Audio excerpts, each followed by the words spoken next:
Greetings everybody and welcome to Friday Night Flights. I'm your host Lazerbolt and it's good to see you all here. Tonight we are going to be taking these beautiful C-130s. We're flying out of Innsbruck, Austria, which is this airport we're at right now. Beautiful place. We're going to fly out of here, check out a few places, and we're going to end up in France. Actually, we're going to be on the Azure coast of France, the Cote de Azure. They've got an awesome racetrack there. They do a really cool Monaco series street race out of Cote de Azure. A lot of the racing games that you'll see nowadays has that. But that's going to be a real nice place to visit. We're going to be taking off in about 3 minutes. And yeah, enjoy the show and enjoy the flight. And like I said, we'll be taking off in about 3 minutes. We're going to have to climb up considerably to get out of these mountains, but we're going to go down this, you see just to the right there, we're going to be going down that valley.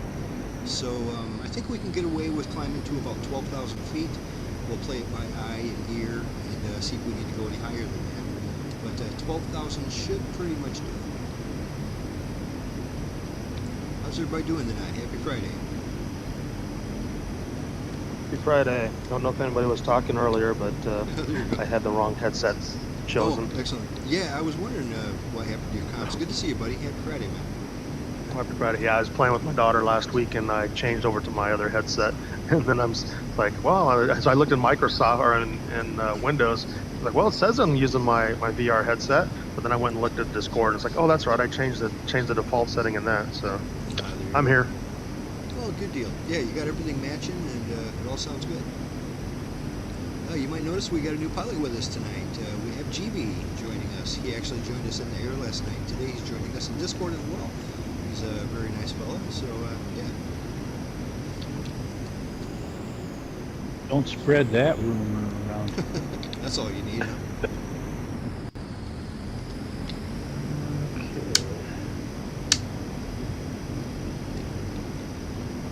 Actually got my time of day set to early morning today, which is unusual. Usually I have it set to evening, so when we reach that last destination, we get those nice evening colors. But today we're doing an early morning flight, so the first half of the flight will have those awesome colors. It's getting lighter by the minute. I don't think I've ever flown the 130 at night, so I don't know what the night lights are like in this thing. It's actually not that dark. I've got it at 5 a.m. and it's just starting to turn light. It's going to get lighter as we go. Yeah, the airport lights look really fantastic. They do. This is very pretty. It's going to look nice pulling out of here, seeing just the entire city of Innsbruck all over.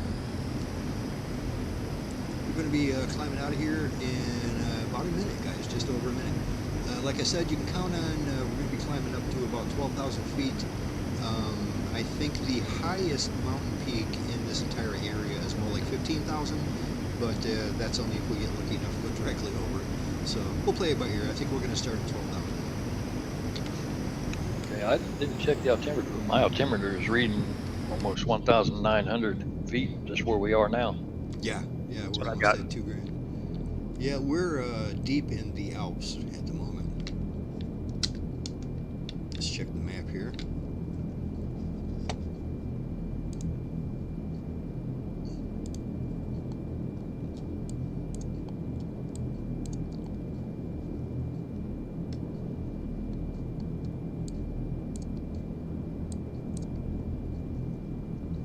Yep, if we turn right, we're going to be just at the edge of the Alps, and I think the tallest of the mountains will be behind us. So I think 12,000 feet should be just fine. Let's definitely count on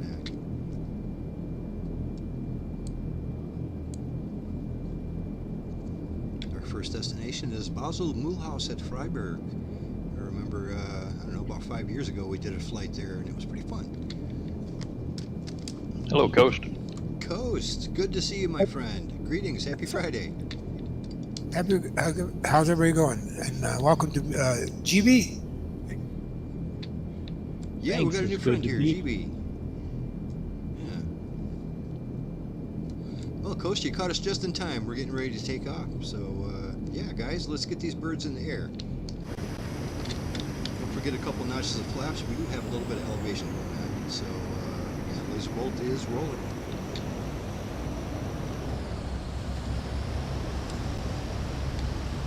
Yeah, happy Friday, Costa. It is good to see your smiling face. Yep. Sounds good.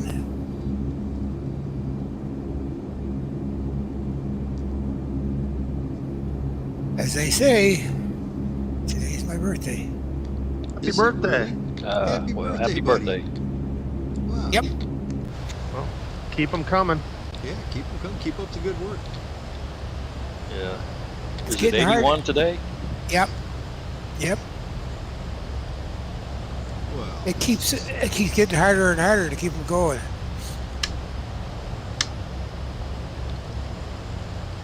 I understand. You sound good. This is the time of year my sinuses and all my allergies kick up. Just I don't know what it is.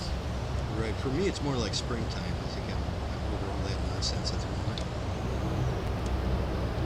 Wow, just look at how beautiful this is. All the lights. Yeah, down through that valley, it looks pretty cool with the lights on, doesn't it? Yeah, it does. Wow, just looking backwards, it's stunning. Love it. They do the lights just fantastic in this game.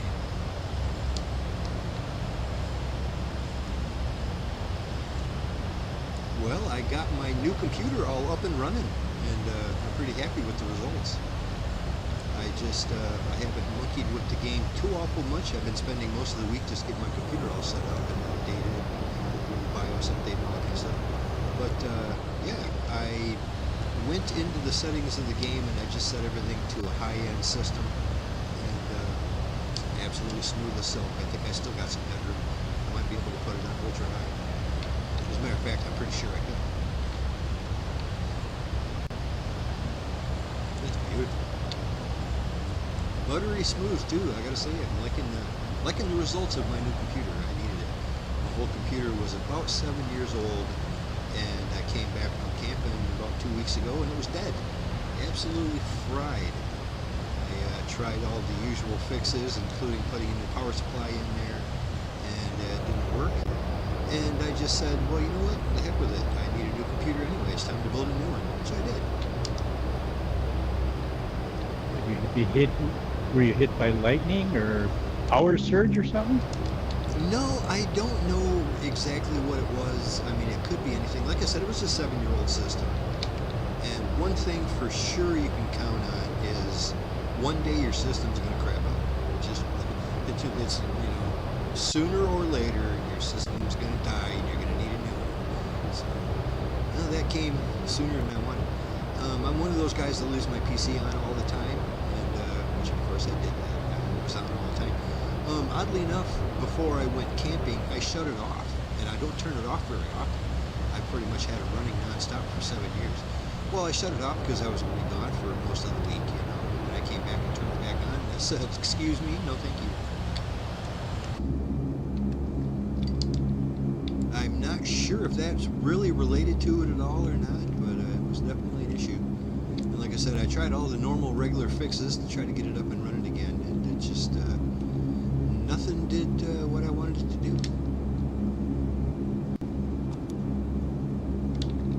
It's probably, I'm guessing, since it wasn't the power supply, I'm guessing it might be some of the wiring in the case. Even the power button itself might be weird.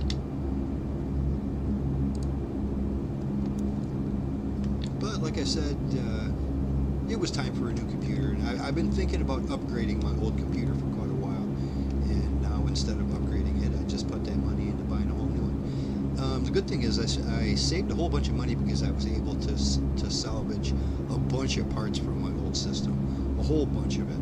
I mean, including the graphics card and a bunch of fans and my heat sink for the CPU, the fan block and all that. Basically, it saved me about half of the cost, especially with the graphics card. Usually the graphics card is about half of the cost of the rest of the computer all put together. So I was able to put together a relatively nice system with 8 cores and 16 threads, 32 gigs of RAM. I was able to get all the parts I needed for that for about $700. So I figured it's pretty cheap for a, you know, not an ultra high-end system. I was shooting for the bang for the buck. You know, it was the best bang for the money that I could get, you know, trying to find that sweet spot. Anyway, I'm sitting here blabbing away and I burned right past 12,000. I'm going to hold my altitude at 13,000. 13. Lucky 13. Lucky 13. I think it's going to get us where we need to go. Hey, I see in the YouTube chat there, our buddy Paige Turner's We're Not. Paige Turner's They Were Not comes and says hello there. How's it going, Brennan? Good to see you every Friday. Always makes my night seeing you say hello, so it's a good deal. Hopefully you're having a good old time and enjoying life.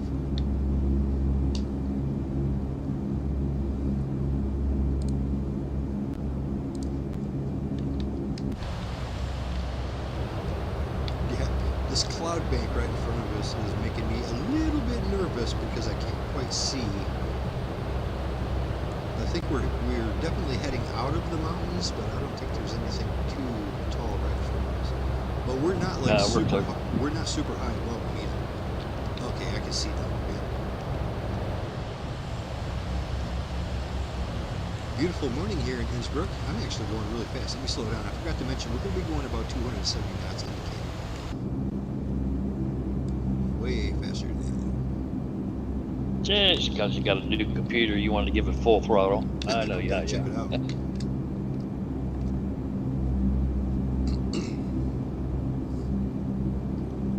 There's POIs all over the place around here. Yeah, a lot of them are castles and things like that. And, last week I pretty much put a marker on every POI that was from here to there, and we checked them all out. But for most of them, we were so high above them we couldn't even see them. So I don't know. I didn't really bother with too many POIs this time.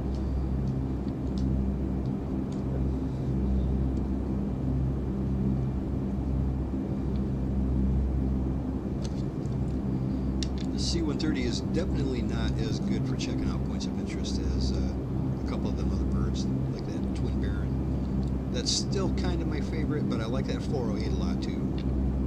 The 408 seemed to have a few weird issues that sometimes happened and sometimes didn't happen. So I don't know. I like it. Some of these little pop-up things are helicopter pads, like off to our left a little bit is a helicopter for fire department. One behind us. Well, you're right. There are POIs everywhere. Just pop that up. Check them out. They're everywhere.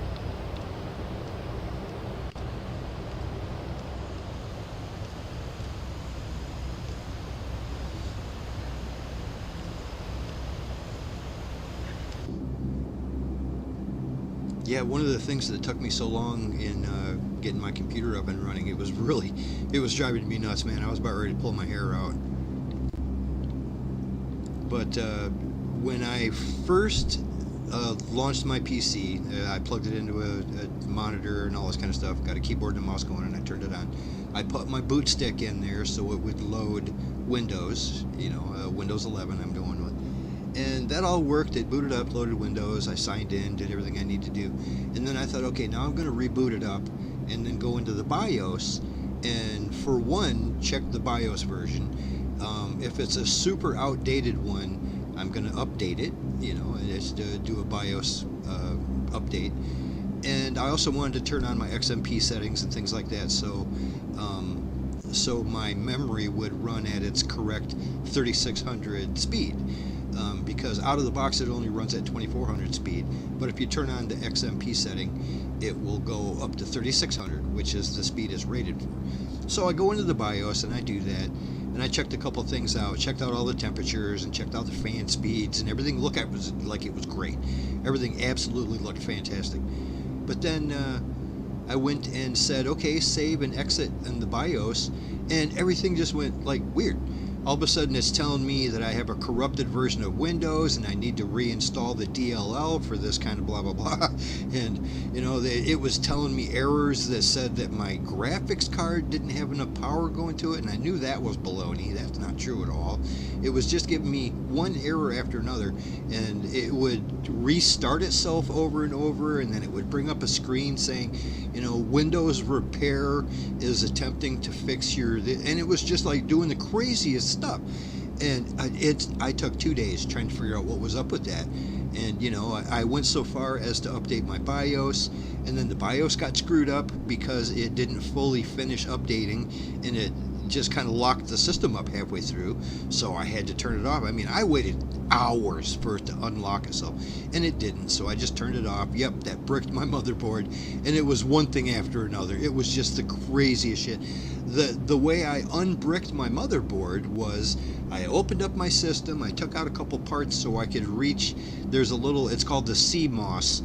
There's two little pins on the board, and you unplug everything from it, so there's no power going into the system, and you take a screwdriver and you bridge those two pins, and that resets the CMOS on your motherboard.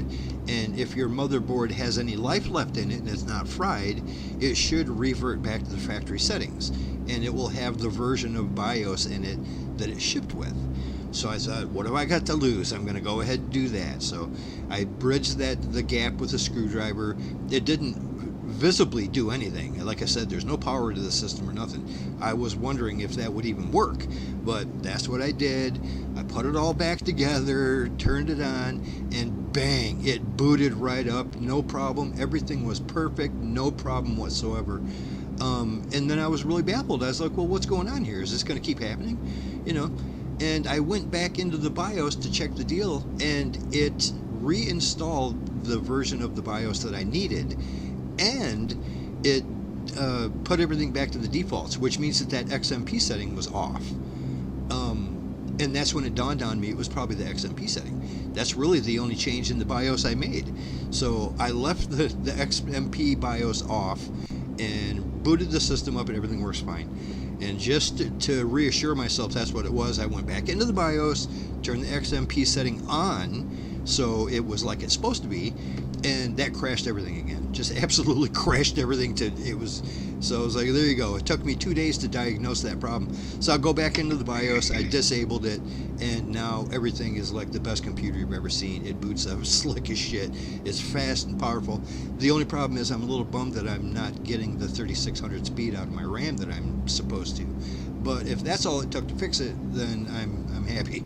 But yeah, that was quite a couple days, and I was pulling my hair out. But just trying to diagnose something like that sometimes just is not easy. But I got it figured out. Try reseating your RAM.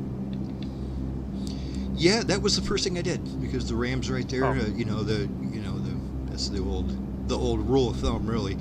Reseat your RAM, reseat your graphics card. If it's anything more than that, it could take a little more time. But those are the three things that are right there. Check your RAM, check your graphics card. And yeah, everything's fine. As long as I don't turn on that XMP setting, everything is just perfect. I don't know a lot about computers, but when you talk about shorting out a couple terminals, isn't that a good way to let the smoke out? Yeah. Luckily, it didn't make any smoke. I was a little worried about that. Were those two pins, Laser, that were there two pins on the motherboard? Yeah, it was right on the motherboard. Do you know where the front panel headers go? There's like these little, for your case, there's like 6 little pins that you have to stick in this spot, and that makes all the lights on your case work and all that kind of shit. Right behind the front panel header, there's these 2 little pins, and it just says CMOS reset. I had to get my phone out and zoom in because it's just really small, and it says CMOS reset. Plus I looked it up in the manual, and that's what it says it does. It doesn't say how to do it or anything, but I mean, I figured I knew what it was. I've seen videos about that. And so yeah, like I said, I unplugged everything so there's no power going into anything, and then I just bridged that pin for about 10 seconds with a screwdriver, and that worked. It was like magic. It was like absolute magic. I turned the computer on, and it's like, hey, how you doing? Laser is great, and it works like a charm, as long as I don't have that XMP. Like I said, it's disappointing that I'm not getting my full speed out of my RAM, but oh well, it was a simple fix, I guess. Get any closer, Longhorn, we can do some wing walking.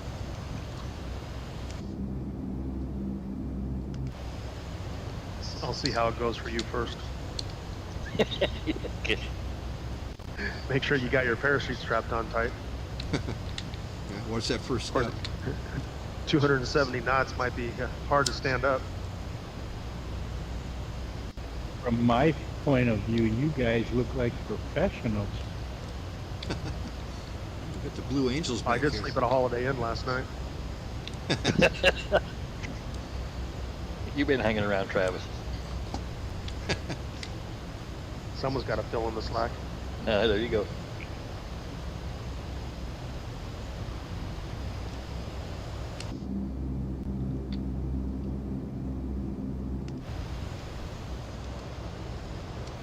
Beautiful lake here.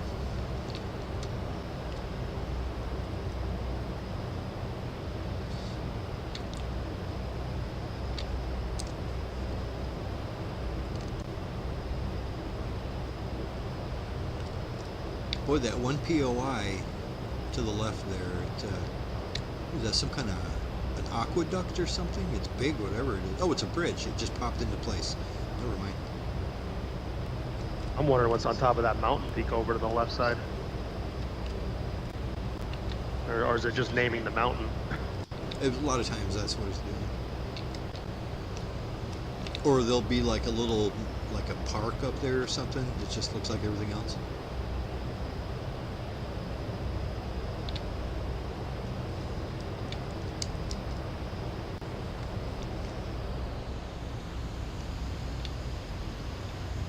You guys look pretty good flying back there. I like these C-130s all together. So we're going over the Abbey of St. Gall. Abbey.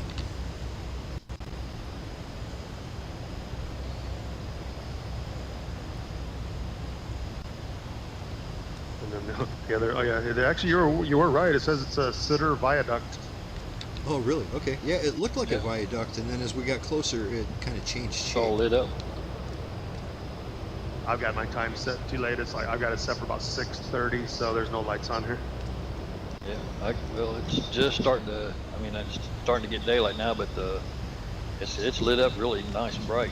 It is. It's the pretty much the brightest light in the whole area.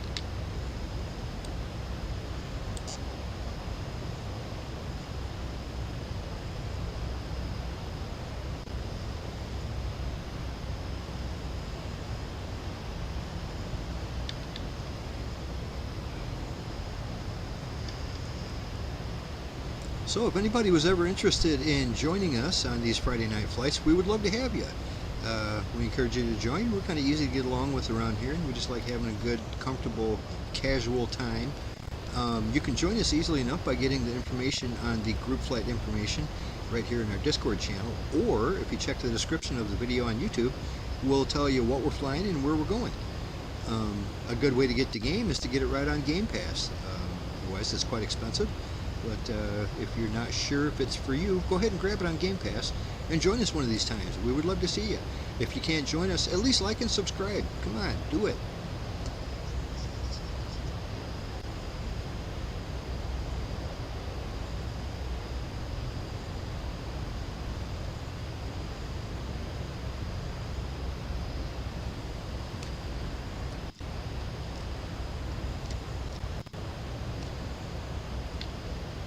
Yep, so I've been the last couple of days working real heavily on making a video.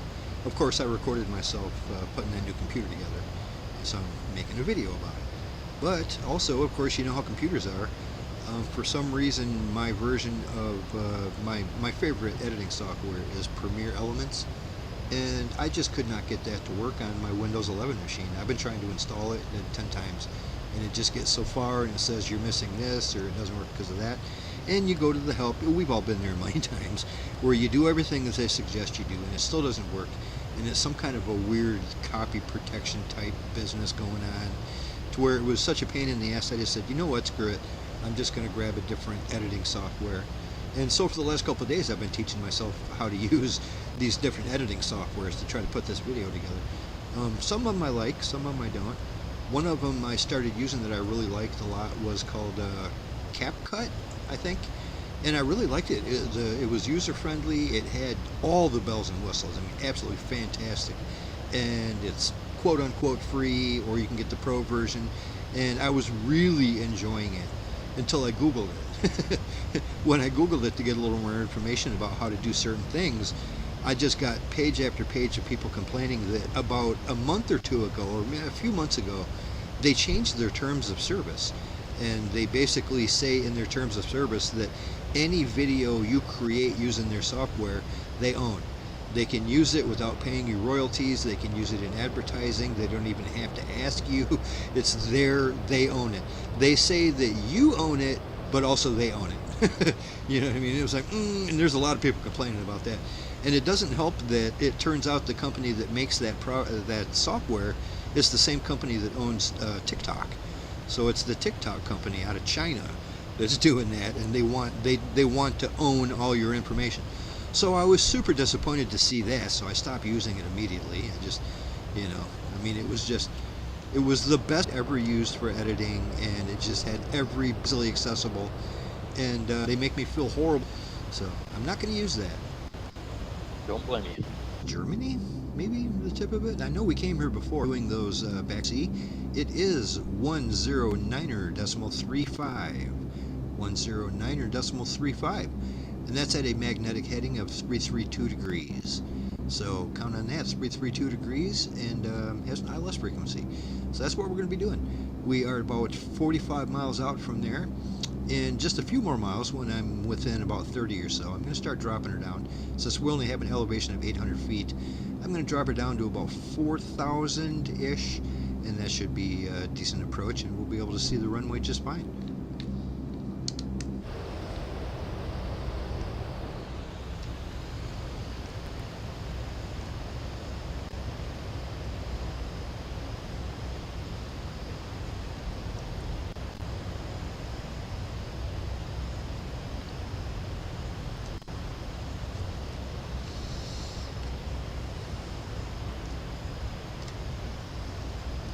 I apologize to anybody watching the stream if the sound levels are wildly all over the place.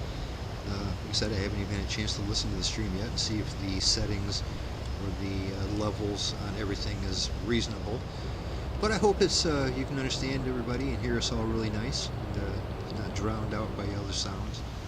But, like I said, we're tweaking it. This is a brand new system. Like I said, so far I'm pretty happy with it. I really like it. I can tell right away as soon as I fired up the game that it's like, oh yeah, it feels good. It feels extra smooth and extra frame ratey.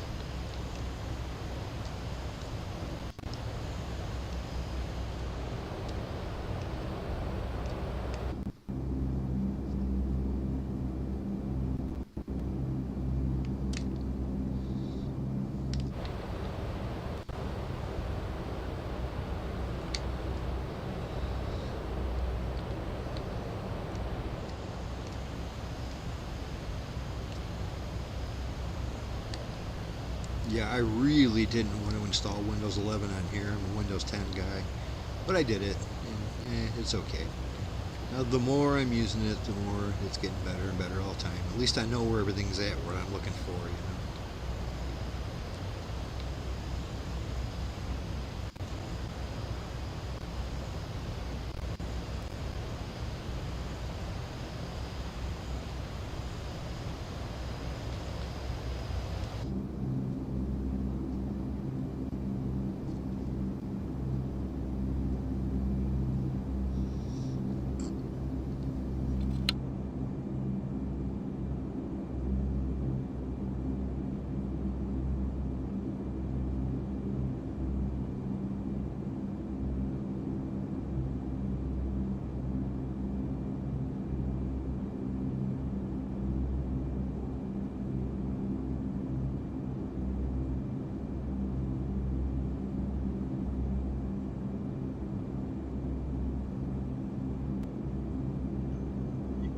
You guys gonna try to shoot that ILS approach? Yeah, I'm trying to dial it in.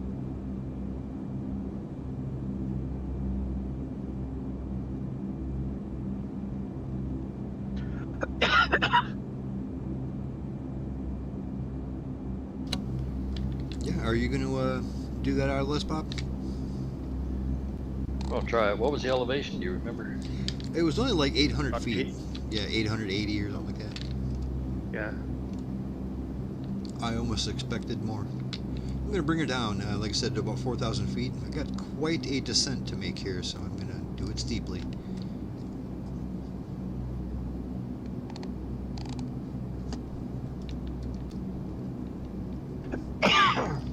anybody watching the stream right now? Can you tell, does this stream look like it's running to you? Yeah, I've got it on the one that you had on Discord post. I've got that running. It looks normal. Okay, right on. Because as I'm watching it, it just looks like it's hung up on some screen inside my cockpit.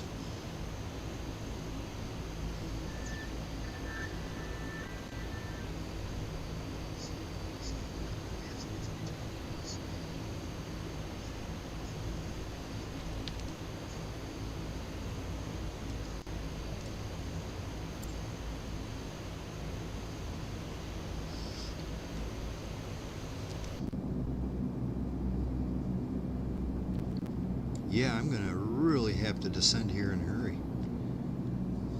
I'm going to slow right down to help myself not go quite as far as I descend.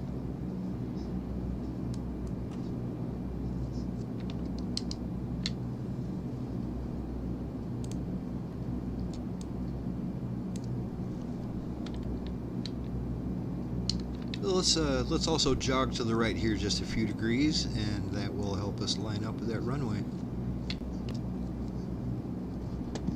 You mean left? Yeah, left. Sorry about that. Put my heading bug over here to the left, not the right. Go ahead and hit that flight director switch, and we're gonna swing left. Swing in.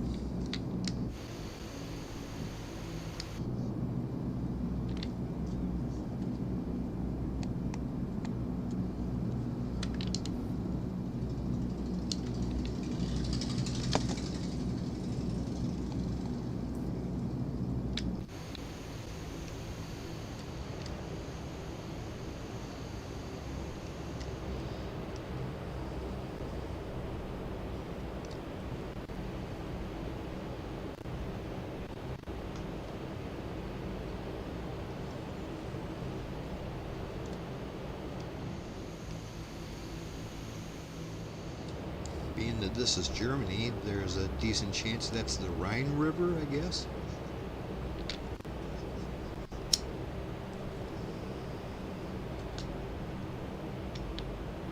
I don't know.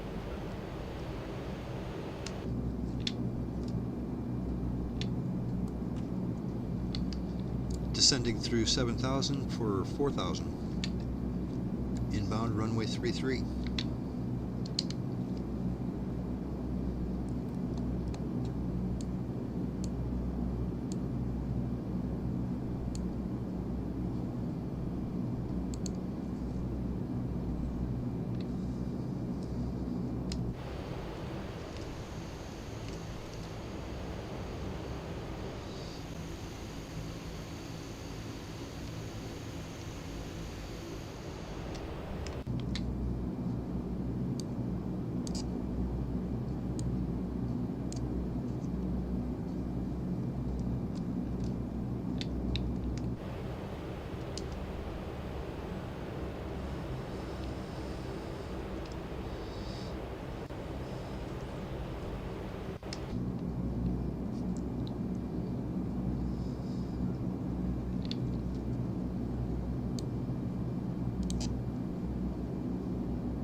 Holding 4,000.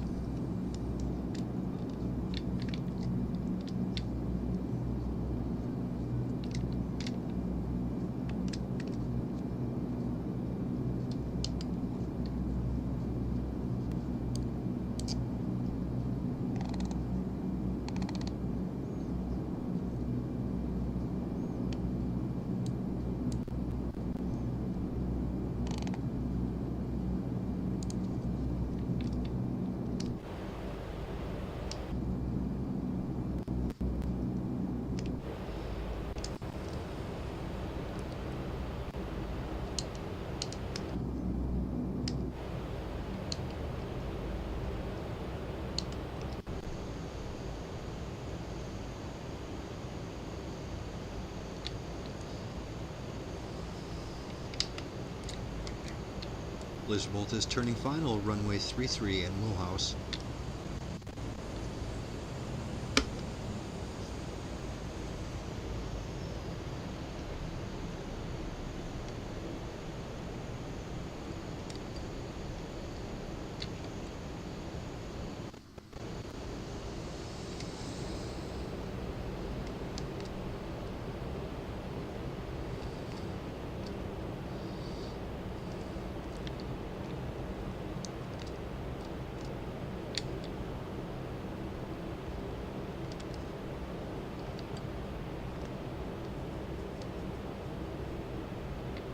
Longhorn, are you on that ILS? Not completely. I overshot it, and I came in too high, so I'm trying to drop altitude really quick. I'm definitely not on the glide slope, but it's picked it up. It says I'm 5 miles out, but I'm a little bit to the left of it. Looks like I'm going to be coming in shortly behind you, but going a little bit faster than you. Try to slow down here. Got Bob at 2 o'clock.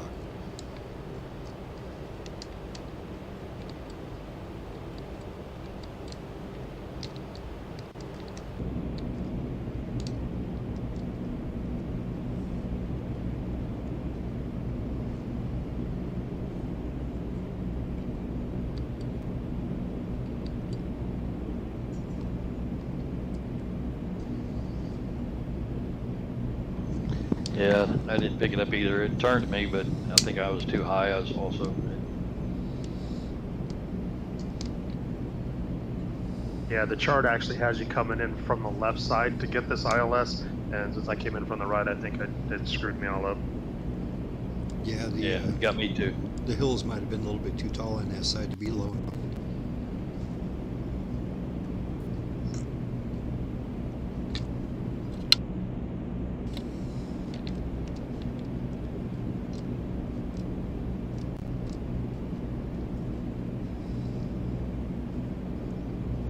Whoop. That didn't sound good. What was that about?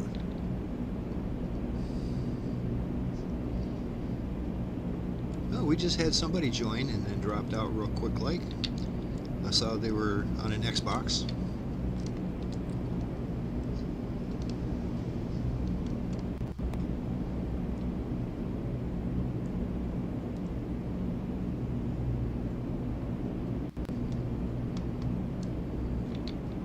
Alright, time to stop screwing around and get in line with this runway.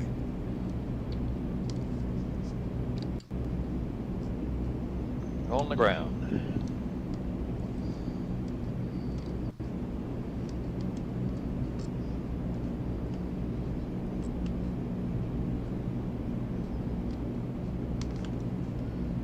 Got a hell of a long run up here, don't they? Jeez, a piece, look at that.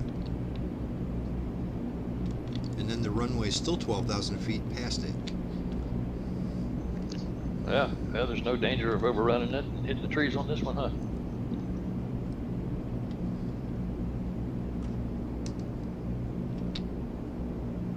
You're gonna take off from the same runway? Correct. I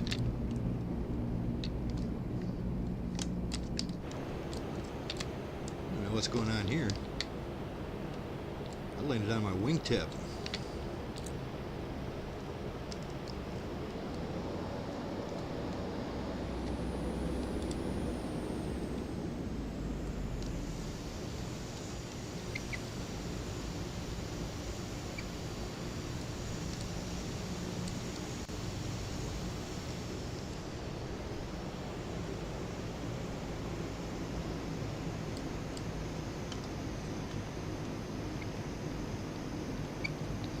Yeah, everybody meet back down on runway 33 and we'll fly on out of here.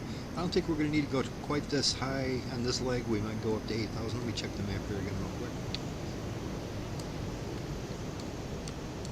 quick. At some point we're going to have to cross the Alps again to head towards France.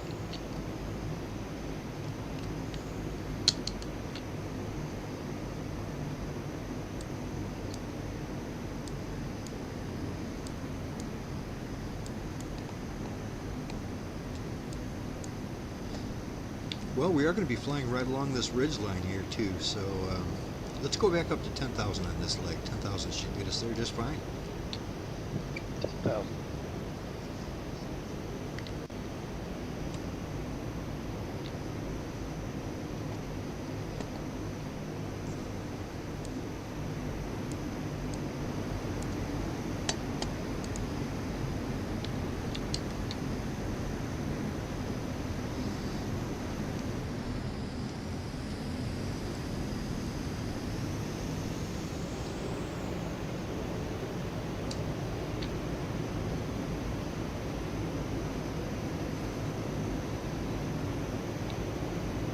First came down, I thought there might have been something wrong with my landing gear. No, I was like that.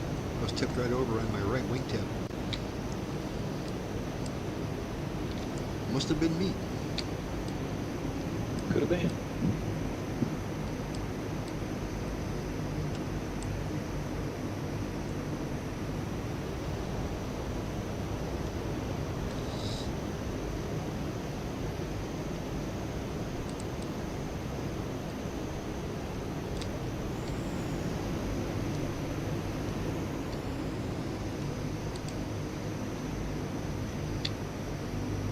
Real nice to see everybody's Hercules this week. Usually when we have a person or two, and I'm guilty of it, of trying to fly that C-130J, it doesn't show up properly for everybody else. It shows up right for you, but not for everybody else. This week everybody is in the H version, and even though it's not made for this sim, it shows up better than the other one that is made for this sim. Actually in a J. Yeah, I like the J version better, technically. It just works a little better, but other people can't see it. They'll just see you as like a weird boxcar with no wings or nothing. It's weird. I think he's in the 2020 version of the J model though, because I had that one too. Oh, Yeah. okay, right. Yeah, I meant the new improved, quote unquote, improved version of it for 24. I like the way it works with 2024 until it comes to multiplayer, and then it's got problems. Alright guys, looks like we're all together here. Let's go ahead and climb Thanks out for of here. letting me in, Longhorn. Let's What's get that, out of here. Bob? I just said thanks for letting me in. You're welcome. You gotta thank the guy, otherwise they'll get all mad. I know that from just regular traffic. Alright, let's get these birds up in the air. We're gonna have to take a significant left-hand turn to get back on course. That will bring us over this ridge line here. Like I said, I think 10,000 feet should do it. 8,000 might actually do it, but let's go to 10 anyway. We've got a long trip. This Volt is rolling. I just confirmed that your cargo was empty there, Bob. Okay, thank you. See, this is doing the same thing it did on the... Oh, geez, my plane is tipping over big time right now. Yeah, mine did the same thing. It was weird. Oh yeah, I see it. You're scraping the left wing. Yeah, I don't know what the hell it was. I've never seen that behavior before, but as soon as I landed, it did that to me. Yeah, mine did it slightly on the first airport we took off from. But here, I mean, it was like, oh my God, it was like just dragging that wing. Yeah, I saw that. It was weird. It was nice and level too, and then all of a sudden, not so much.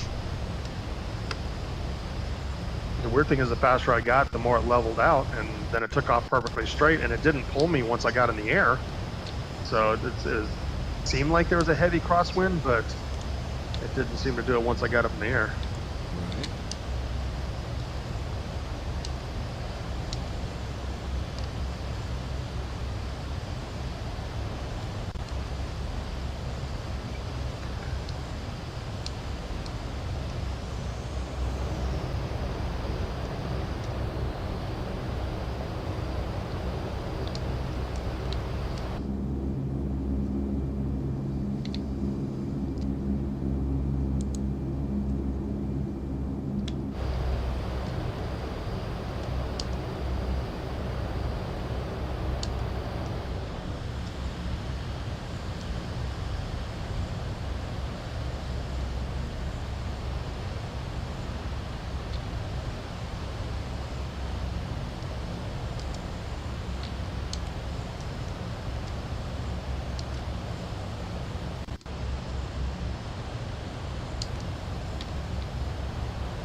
Yeah, I sure would like to go camping next week. Maybe Monday, Tuesday, Wednesday, Thursday, that kind of thing.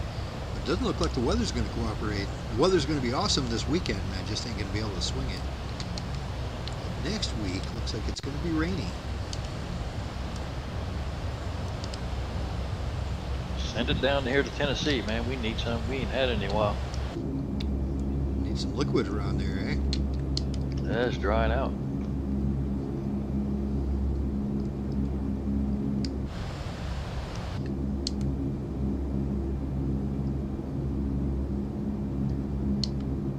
Hey, Coast, I saw something on the news about flooding in New York. That's not in your area, was it? Nope, not here. Not even close. Okay, Flooding that's in good. New York, huh?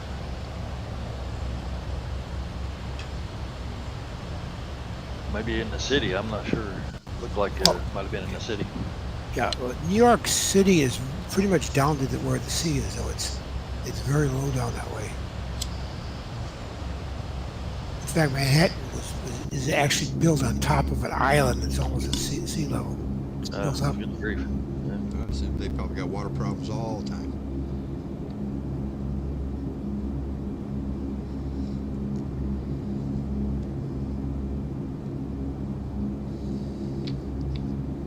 Climbing through the 7,000 for 10,000.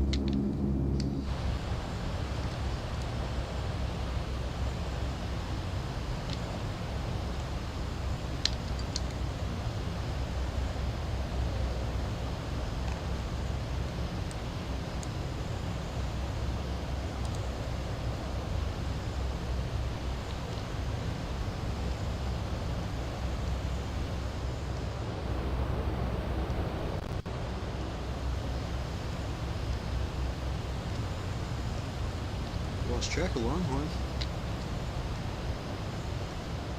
Right below you. There he is.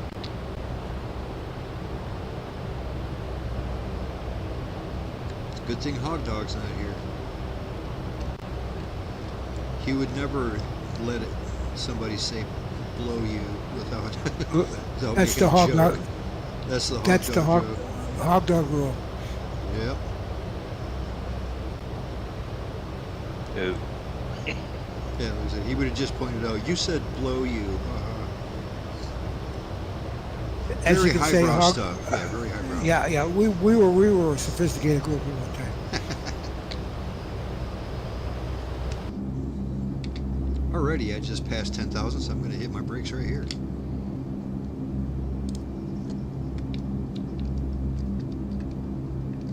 Yeah, it's going to be nice on that Dirty 30 to be able to actually have a altitude hold where you can set your altitude where you want it to go and all that kind of stuff.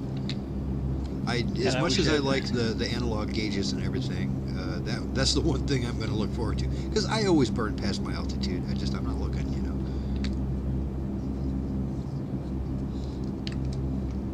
Yeah, it's been a long time since they did any updates. I'd say it's coming time. It's about due. That Yeah, thing it's needs been a it. bit. Yeah, it needs a couple big ones too. Like I said, I think it's still in the alpha phase, so they've got a lot of work Yeah, to it actually is. make it full blown. I haven't installed it yet on my new PC, but that's next. That's going to take a lot of flying to get used to it.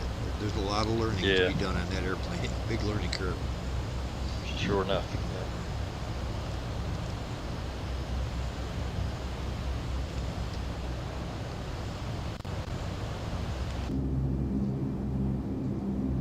All right, holding 270.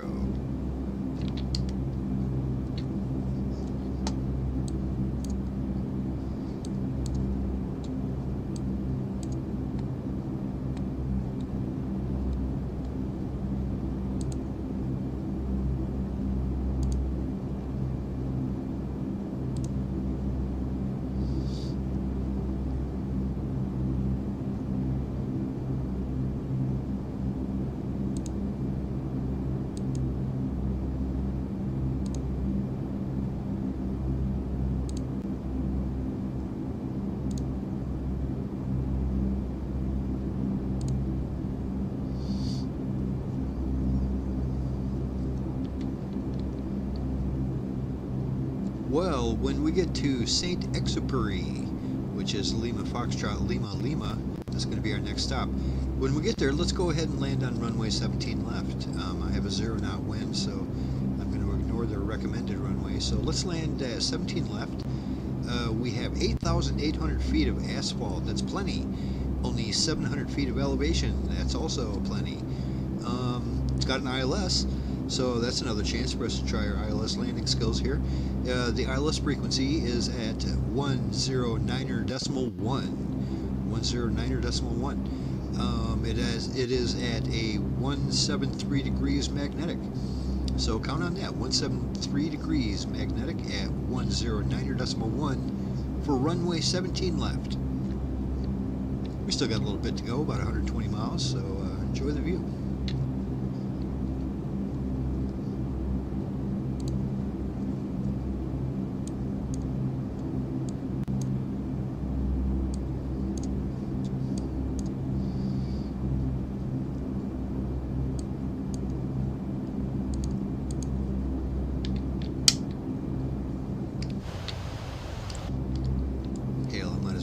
Try that ILS myself, huh?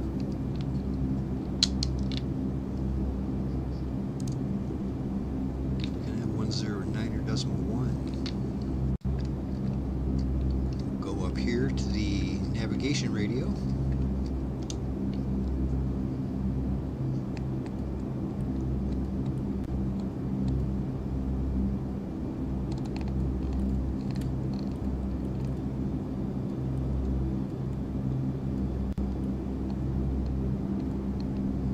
Just like that, 109.1.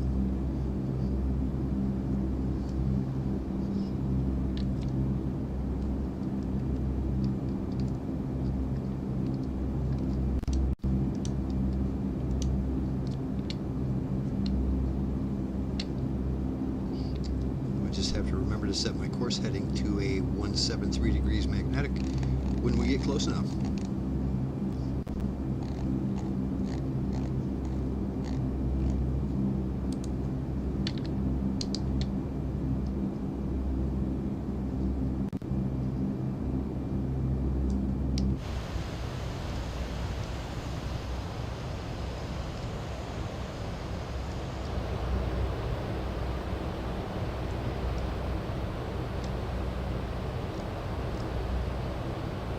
We got this early morning going on, and it looks cold up here.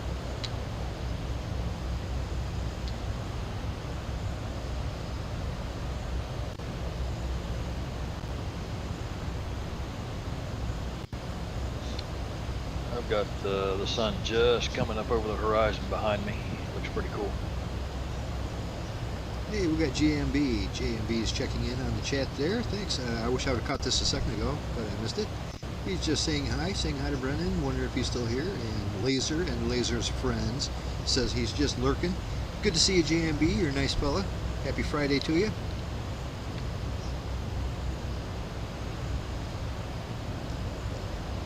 We are on our way to France. We'll be a little place called Cote de Azure.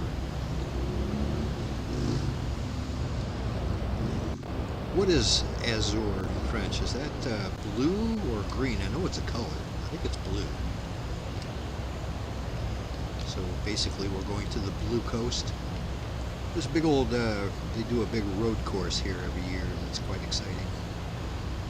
Almost any racing video game you can buy will have the road course at Cote de Azure, also known as Nice.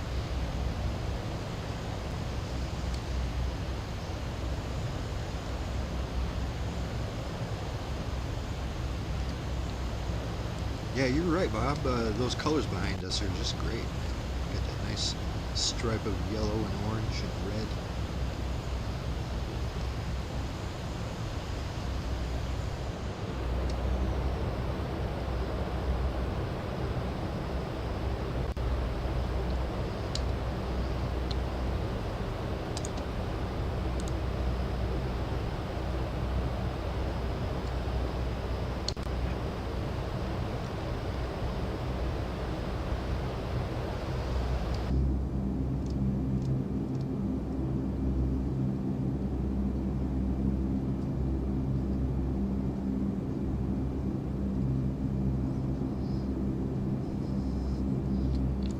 I'm going to be working real hard these next couple days to get that video done.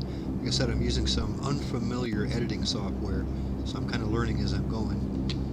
But it's about time. I need to learn a different editing software. I knew that, was it Premiere Elements Pro there that I've been using for years.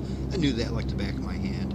But there's much better editing software out there to use. Some of it's even free. And yeah, I got to check out a couple of them. That is not CapCut. I'm not using CapCut.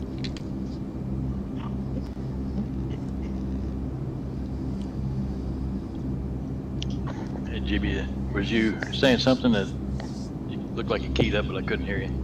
No, just clearing my throat. Okay, that's cool.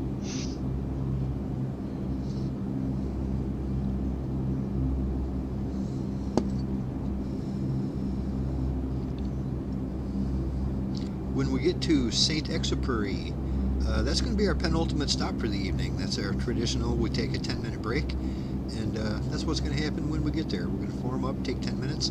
We're going to maybe grab a coffee or a cocktail or a snack, and we'll be back up in the air. I'm having one as we speak with some Vienna sausage with jalapenos. Ooh, Boy, it's yeah. hot. Jalapenos sound great. The older I get, the spicier the food I like. Yeah, me too. I don't know. Maybe that's the thing of the old folks. It's like I've always That's toast. liked it. I've always liked spicy food. Now I love spicy food. Love it.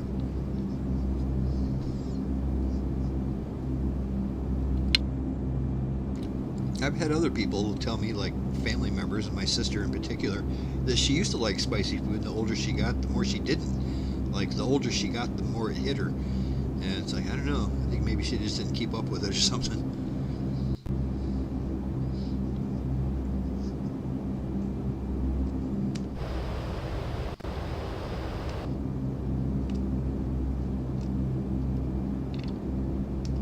"88 miles to Exupery." That name sounds real familiar, St. Exupery. I think that's the location of a movie or what it is, or a video game. Something happened there historically that was significant.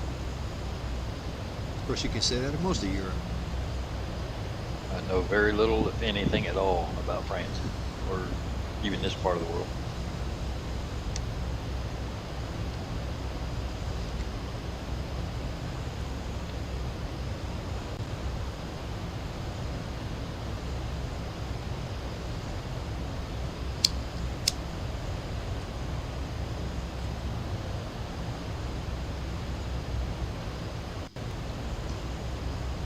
Longhorn, you got any camping plans in the future? The week before Labor Day, so the end of August. Oh, right on. Yeah, it's just killing me that, like, basically the end of summer is just looming over the corner. I really need to get some camping in. Well, it's just too hot here to go for a weekend for any place close for the weekend, so I'd have to go someplace far away, and I don't have enough time on the weekends to go far away to get up in the mountains. Right. Although these last Drive for 2 weeks days. have been like unseasonably cool for us. We've been having highs in the mid 80s to low 90s for the last 10 days. Geez, that's not bad. You're going to make Wingnut jealous. Yeah, I saw the East Coast has been baking, and it's like she's, you know, we were hitting 100 in May, and then June I think we hit 100 a couple times, but then July they said was like one of the coldest Julys on record for the West Coast. These last couple of days have been kind of cool around here. It's cooling off. I mean, it's not cold or nothing, but it's low 70s. That's pretty cool for summertime. Yeah, that to me that's perfect to be camping in. Yeah, it's not bad. I hope it don't go into like the low 60s. It's like, God, geez, summer's over already. Man, that sunrise is just beautiful. I love that. It's a whole different color set than you get with the sunset. It's like a gold color. Yeah, the clouds are kind of black. It's very nice.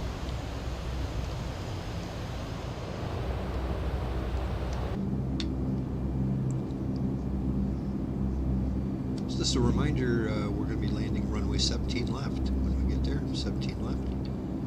I believe that means we're going to have to, at some point when we get closer, take a right-hand turn to swing our asses into 17 left. The ILS frequency is 109.1.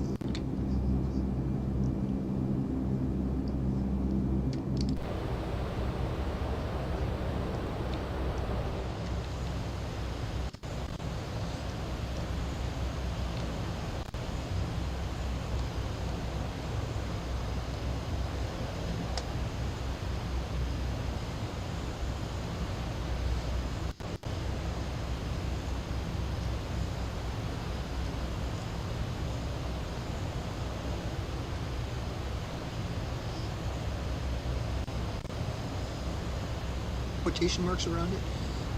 The first preseason game was played last night. My Lions against the Chargers. My Lions look just fine. They got smoked, but it's a preseason game. We're right where we want to be. Getting used to the losses. Oh, no, ow. no. Burn. Actually, to be honest, I think in the last like 4 years, I'm not sure if we won any preseason games. Not a single one, for sure. But we've sure tore it up on the regular season. So I'm not worried.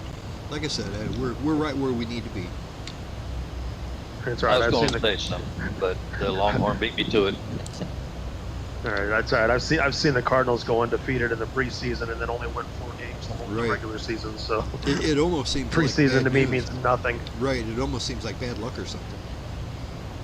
But I mean, you know, in all honesty, preseason means nothing. It's just a chance to check out some of your guys that are right on the edge of making it or not making it. That's basically what it's for.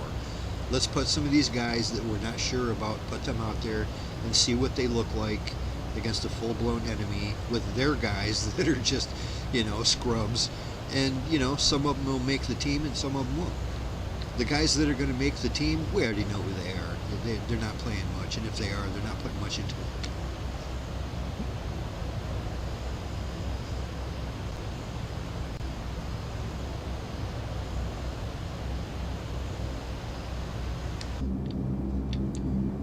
We are 60 miles out from Exupery. I'm already looking forward to that cocktail. Can't wait to trade this coffee in. Don't get me wrong, this coffee's great, but it ain't no Friday night cocktail.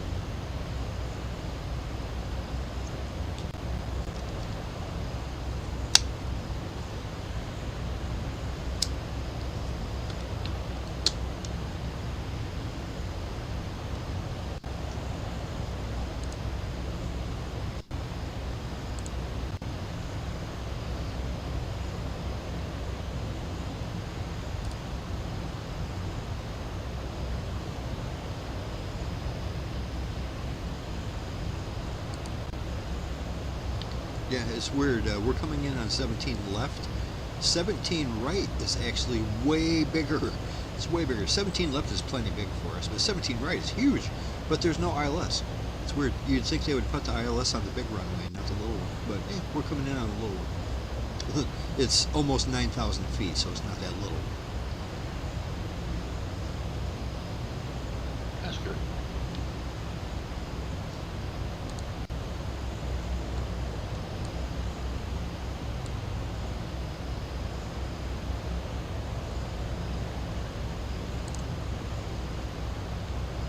Beautiful.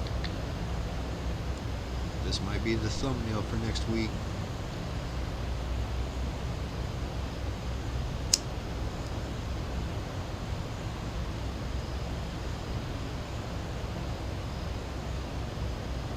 Yeah, GB, I see it says you've got the C-130J U.S. Marines. Would that be the Fat Albert version? The blue and gold Fat Albert variant? Yes, it is. Right on. I love that. I don't have that installed, so I don't see you in it. but I really love that Fat Albert. That's a great bird. I don't usually fly the C-130, but it's fun. Yeah, I fell in love with this thing over a decade ago. When we were flying FSX, the Captain Sim C-130, I just absolutely fell in love with, and been a love affair ever since. I can't get enough of this bird. It's perfect. Yeah. I usually like something I can hug a canyon wall with. Oh, right. Yeah, you said you like those warbirds, and yeah. Do you like the? Do you prefer, like myself? I prefer a prop. I mean, I like jets well enough. Jets are fine, but give me a good old-fashioned prop airplane, and that's we're ready to go. Yeah, that's what I like. The other thing I bought was a P-40 Warhawk. I think it's the only one I have, other than what T6 Texan, I think is what they gave us. Have you had a chance to fly that to see if you like it? Well, I bought the P-40, but yeah, I like it. It flies good. What company makes that? I think there's 2 of them. Right. Yeah, that's a pretty common, popular airplane. I can't remember where I bought that from. And like everything, there's usually a really good one and one that's okay.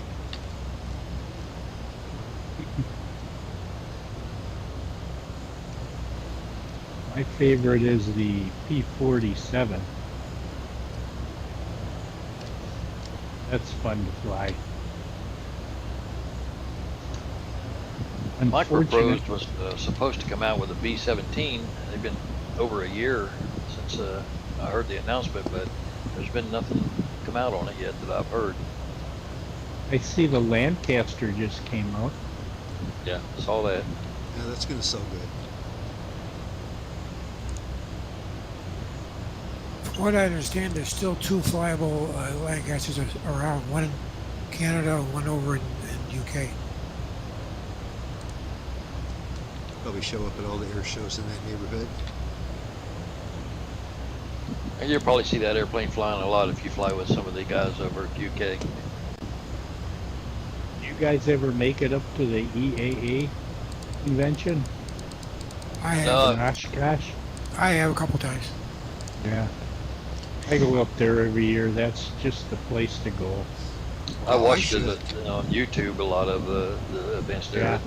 That's really cool. They have very I love good coverage. Yeah. Well, it's not that far from me. It's certainly not that far from you. You're already in Wisconsin, but I just need to go across the lake, and I'm right there. I've got no excuse, but I really need to make it one of these days. Coast, didn't we? Or didn't our community kind of have a meet up there at one time? There was a bunch of us that went. Of course, I wasn't.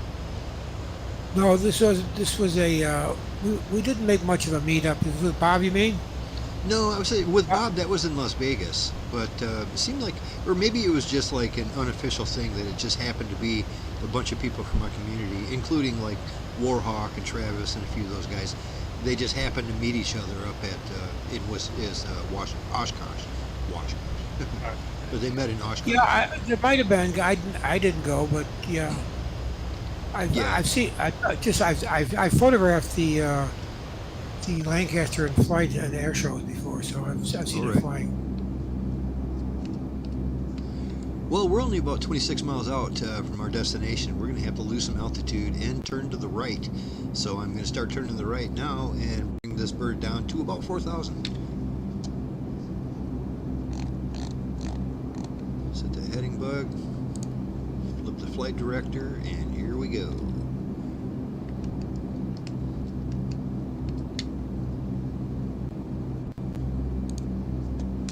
I kind of forgot I was coming in to do an ILS approach. I hope I'm not too late. Shouldn't be. Well, we're about 26 miles out already. We're close enough to pick it up if I was lined up with it, and I'm far from lined up with it.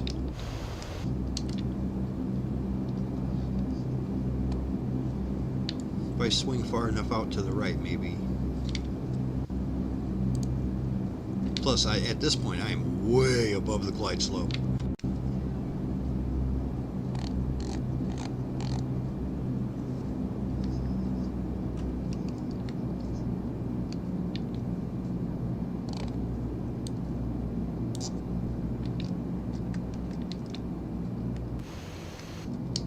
Yeah, let's see. Yeah, I just picked it up at 26 miles out.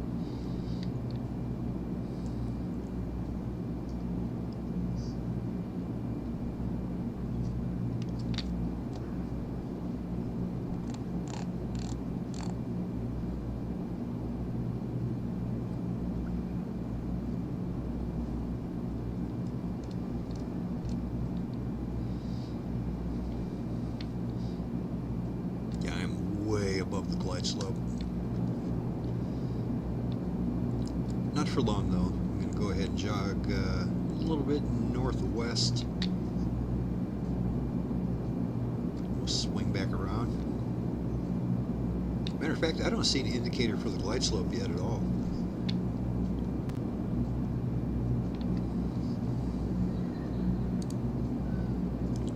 I don't think you're in the cone of the ILS yet.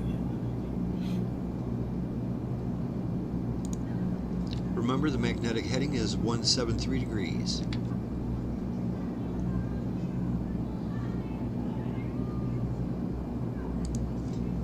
Gonna give it a few more miles and then turn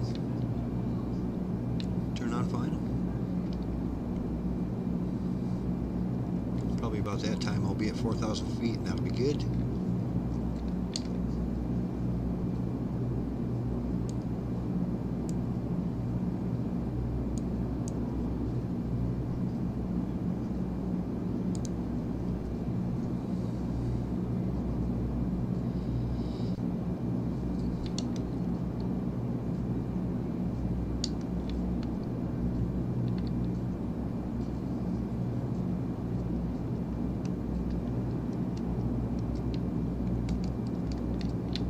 Turning final.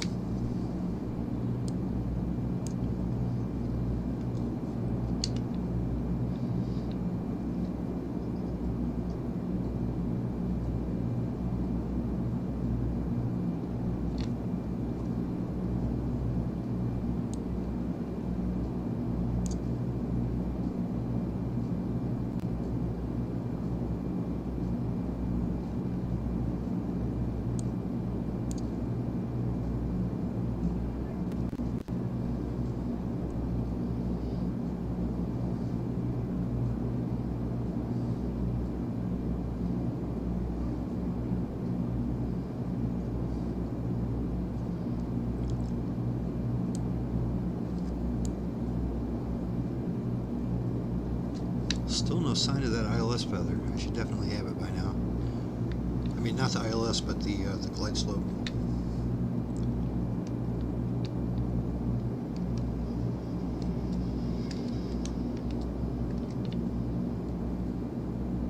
Switch my beam coupler over to AFF.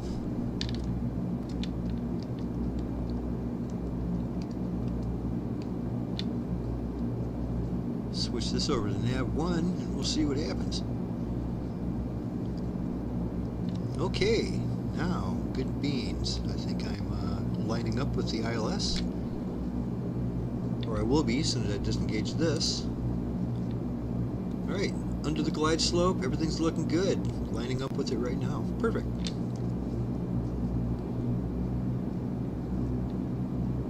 Time to speed back up. It's going a little bit slow.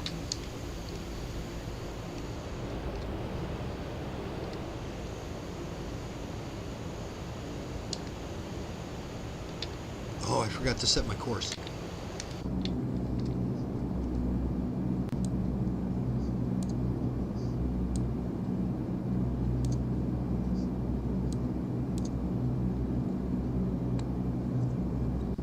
All right, 173.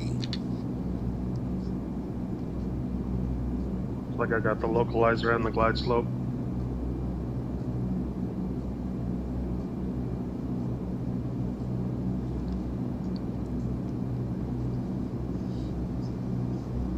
Yeah, I went way off course with my,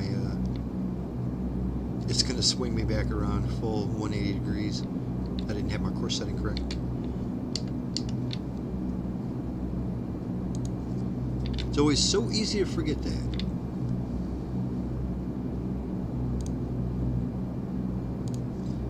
Well, Well, I wish it would let you set it before. Yeah, help. Would lose itself, you know.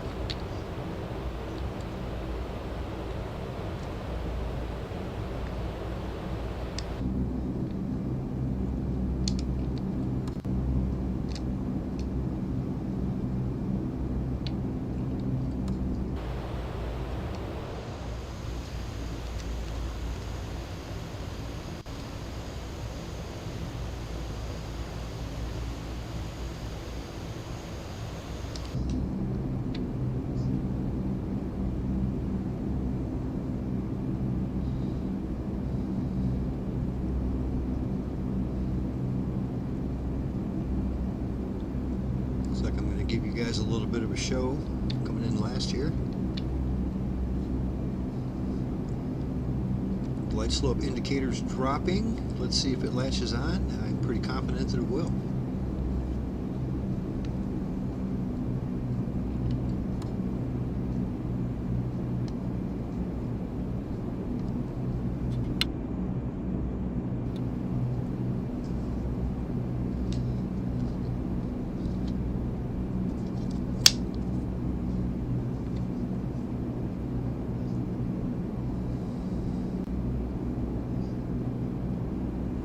Light slope indicators latched on, and we're coming down. Beautiful. Gear down.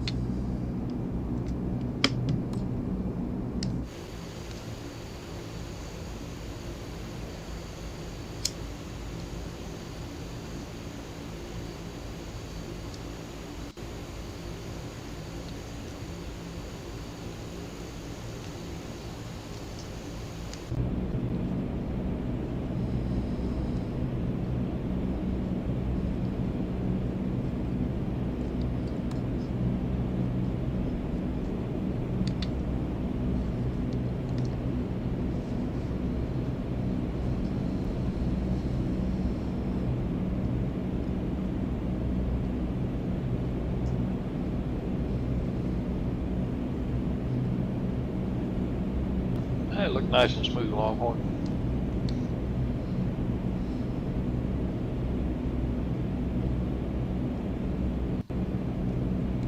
I like these emergency brakes on this thing. Well, just the reverse thrust on here does a great job. My daytime textures just popped in, so I turned my lights off. Turn them back on.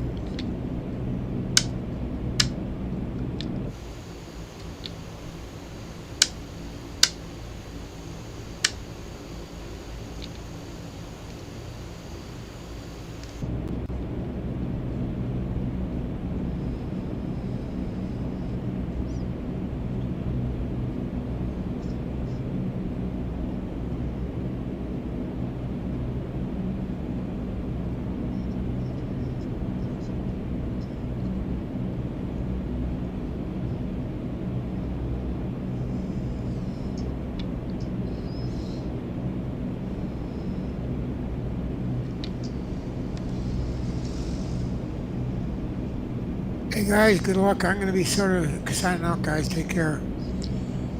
Coach, I'll see thanks what for I can do stopping to- in, buddy. Yeah, I'll see what I can do to get this thing to fly. Right on, man. I can't guarantee. Take care, guys.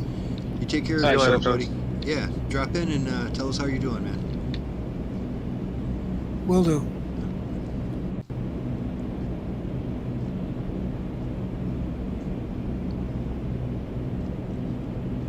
Yep, I suspect the stream is doing crazy shit right now. It doesn't seem to be streaming very well. Not sure what that is. If it's part of my OBS or what's going on, but I don't think the stream is very stable at the moment. Somebody who's watching the stream, if you could type into the chat, let me know if everything seems okay or not. It doesn't really seem okay on this end. I was watching it on YouTube, and it had stopped about 5 minutes ago, and I had to restart it. Right, I had that happen once myself too. Right now I'm looking at it on my phone, and it seems to be stopping and starting and choppy and all kinds of stuff. Oh well. Like I said, brand new system, and I'm still trying to get it all working the way I need it to. It's probably an OBS setting, some kind of buffer's filling up, or I'm not using the correct bit rate or something.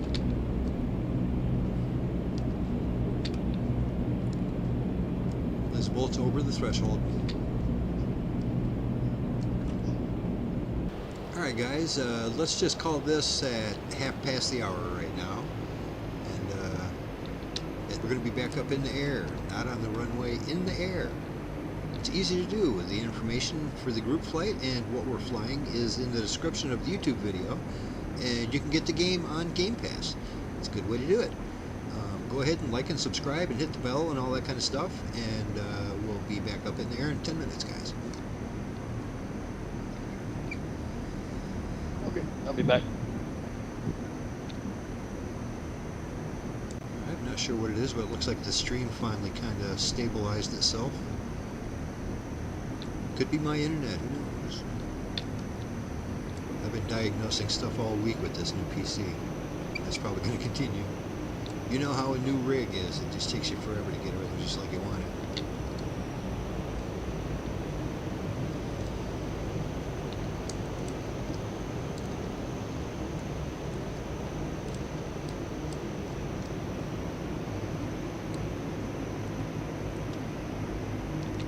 Look at this lineup of herky birds. Beautiful.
Well, gentlemen, we're going to be taking off in about 3 minutes.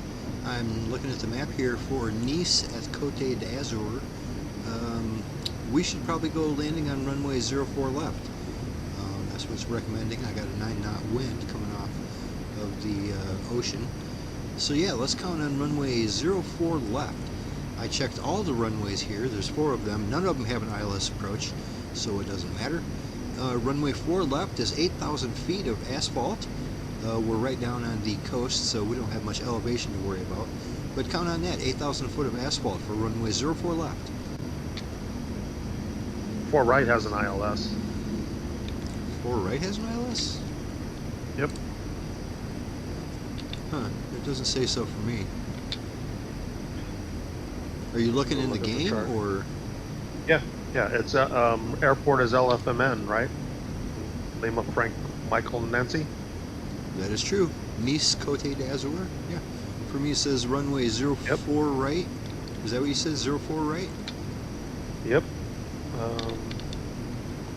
ILS Zulu or localizer Zulu, 4 left and 4 right both have ILS. Really? I got none of that.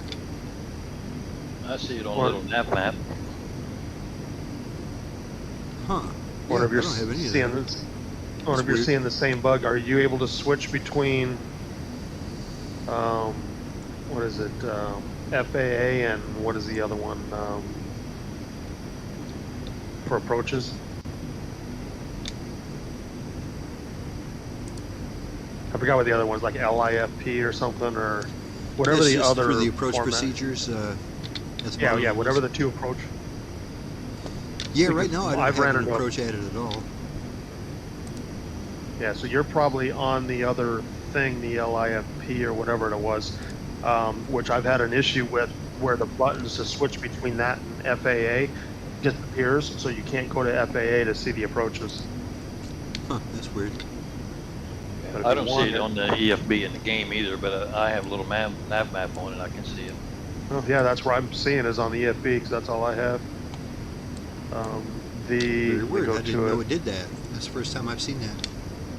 Yeah, so 4 right, the frequency is 110.7. 110.7. Because I'm coming on 4 right. Yeah, I'm Okay, coming yeah, on 4 right. 110.7. Let me put that in before I forget. Yeah, I'm And like then Bob. the- It doesn't show me either runway having anything. Yeah, and the course is 041. I've got the course. It gives me that. But you said 110.7? Yeah.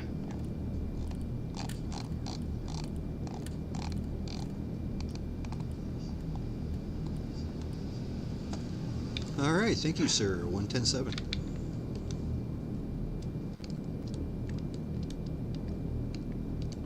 All right, it's time to get these birds back on the runway here. Lazerbolt is rolling out.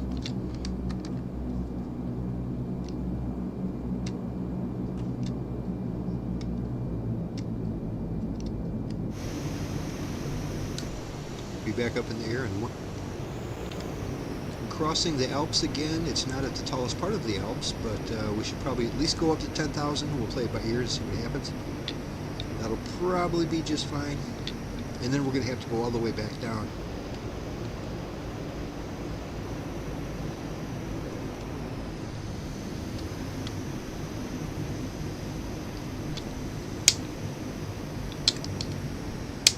Alright, we're pretty much on.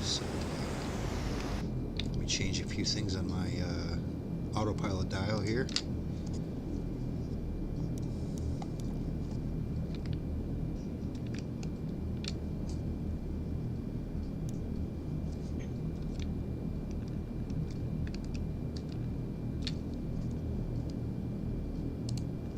France. As a matter of fact, with a name like Exupery, this sounds a lot like France.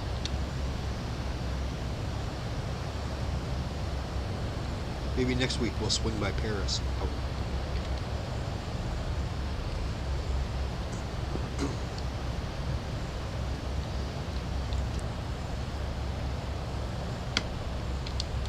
Yeah, when my parents were stationed in France, of course it was before I was born, he's my older brother, but yeah, my parents were stationed in France for a while. My dad was in the service, and they adopted a little French boy, like 6 months old, just a little baby. My brother is 100% French. And it's really weird. I remember like going to school and stuff like that and having people ask him, you know, must be cool to speak French and American. It's like, yo, he was adopted when he was 6 months old. He doesn't speak much French. But people just assume that he speaks French naturally just because he's French. You know what I mean? The first words that pop into his brain are going to be French words. And it don't work that way.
So yeah, I have a sister that's German, and I was born in Colorado. The only reason my sister is German is she's got dual citizenship because she was born in Germany.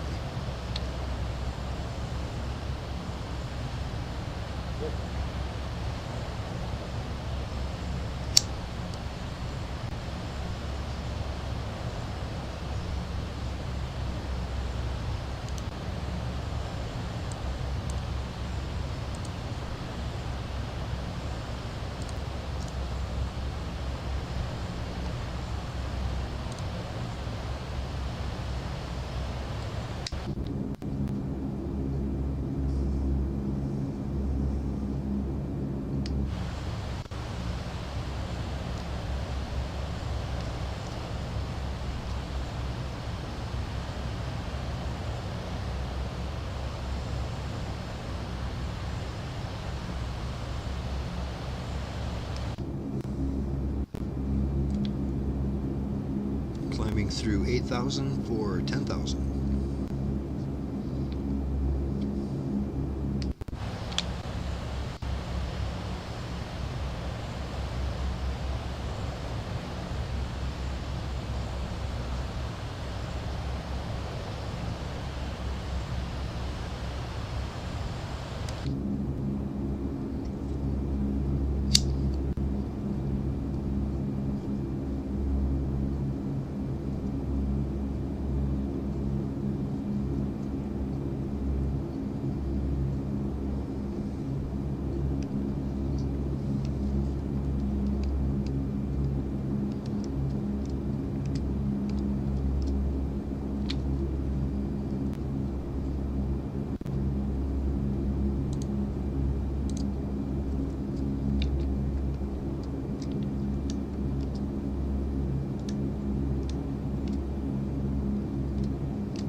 So Longhorn, that ILS frequency, was that for 04 right or 04 left? I'll look it up again. I think 04 right. Right on. That is the slightly bigger one. They're both pretty big though.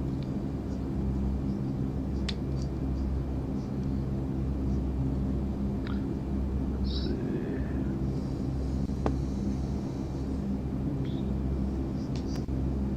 see. 04 right.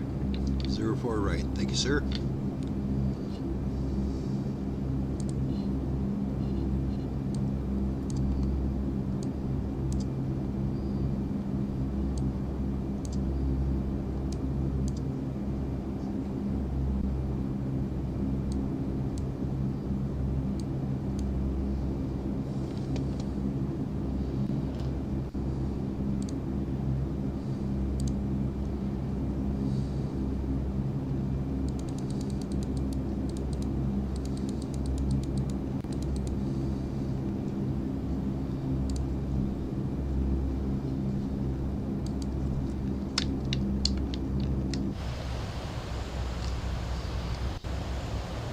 think I like this early morning departure we did today. Just had beautiful colors the entire 2 hours. Beautiful.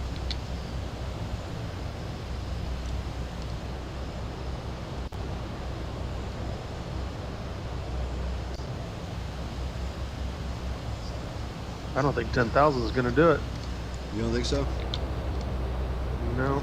Yeah, I got no problem going higher.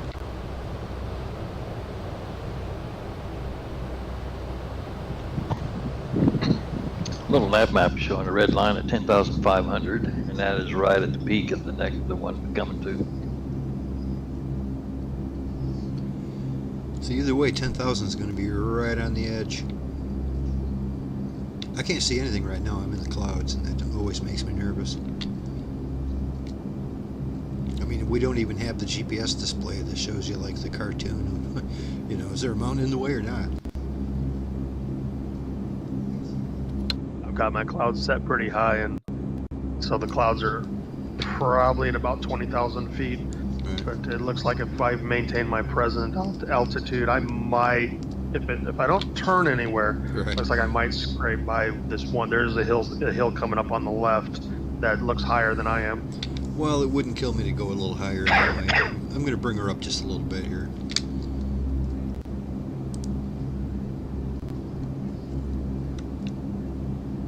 One way or the other, it's awful close. No, you just want to give your crew a good view. Of a mountain goat.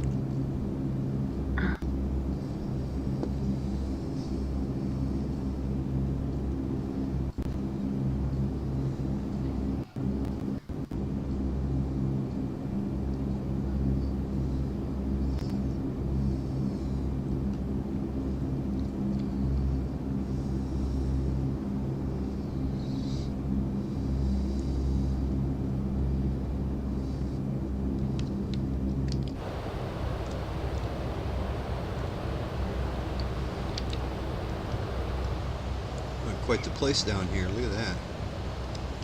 Big old city.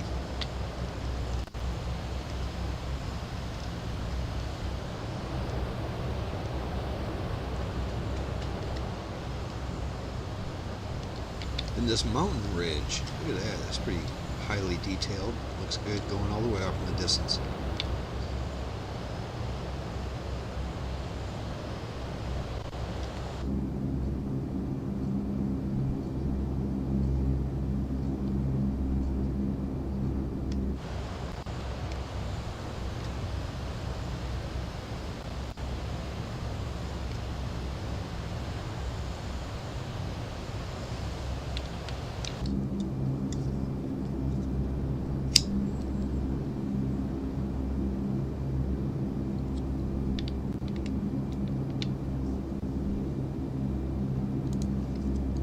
Yeah, I'm going to hold my altitude at about 11.5 here and see if that's close enough.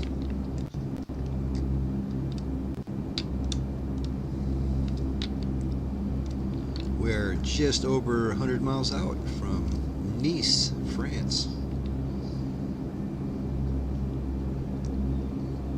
We have a Nice here and on the lake here, on the other side of the lake from me. Yeah. Is it spelled the same? Named Like, is it spelled like Nice?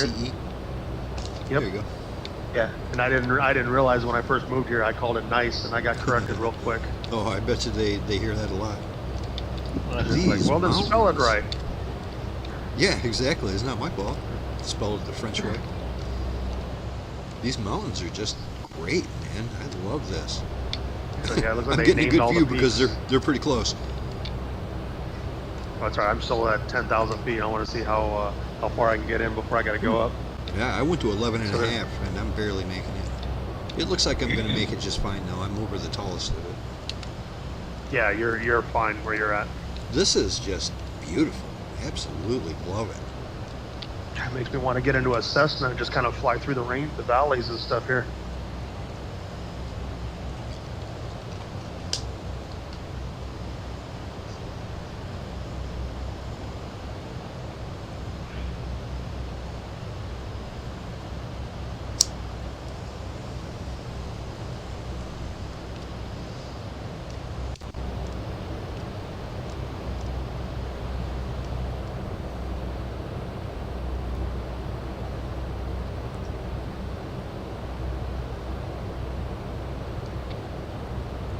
See, we got a guy over there at about 1 o'clock called Jerfy Lube. Funny. It's an A2A. I don't even see him. Yeah, about 1 o'clock, 2 o'clock. You say you see 1 him? o'clock. I don't see anything. Yeah, Jerfy Lube, an A2A.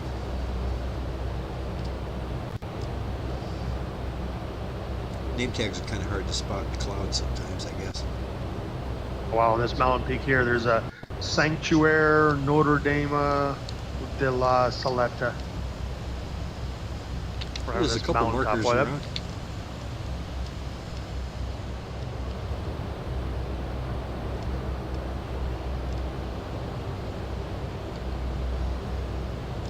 About Lake Sauté. Yep.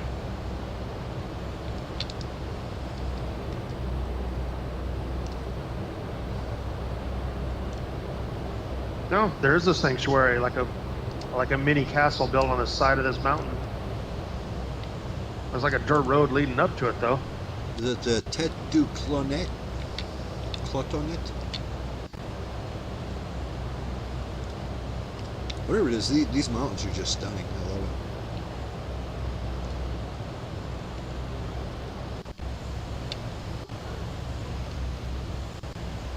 Oh, I just flew over that thing you're talking about. The something, the Notre Dame de Salette. Yeah. Yeah, it's not even Yeah, at the peak that's a- either. It's kind of on the other side of it. You don't see it until Yeah. you're past that mountain tip.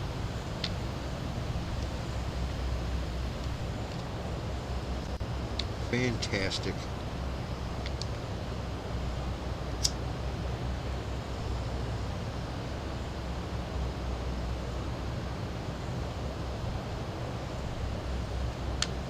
I think we should thank the guy that planned this route. I don't see him.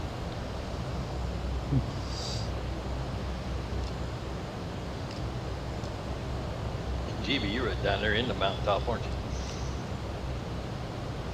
Well, I didn't hit it yet, but I just my way it looks to me. I see off my left wing. Looks like you're right there at the mountaintop level. I'm gonna just clear this one up here. Yeah, I see you guys are just 10,000. That's probably just barely enough. If you stick to some of the saddles in between the mountain tips.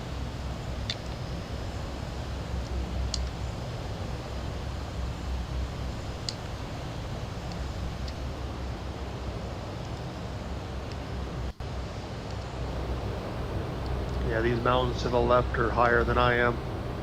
But the one I just passed over, I could have stuck my feet out and hit it. Take some of that mountain with you.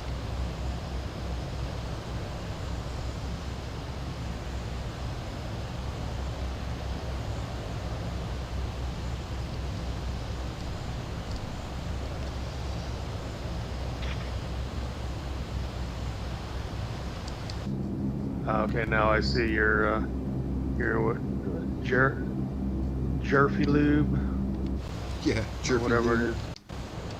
Yeah, I can't quite read it because the writing for his name tag is like in the middle between the clouds and the ground. That's what's on the horizon, so Right. it's like white on white. I'm having trouble even seeing him now because he's big time in the clouds.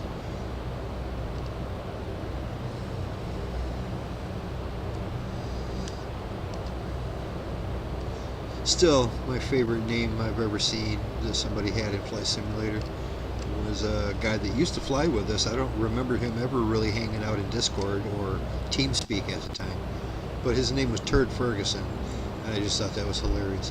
And I know Turd Ferguson is a Saturday Night Live character. It was like they had a sketch show of like, it was like Jeopardy, and it was real funny because it was like what's the guy, Smokey and the Bandit there, Burt Reynolds. Burt Reynolds, he wrote his name down as Turd Ferguson, and I thought it was funny then, and I think it's funny now, man. That's just a funny name.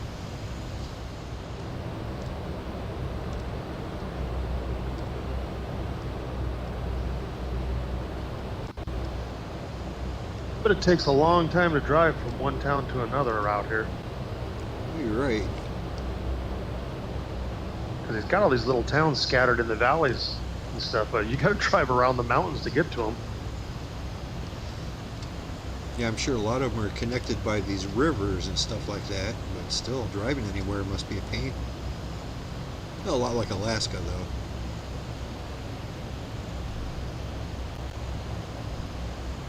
You probably got to drive a long ways just to get, 2 miles on the other side of that hill.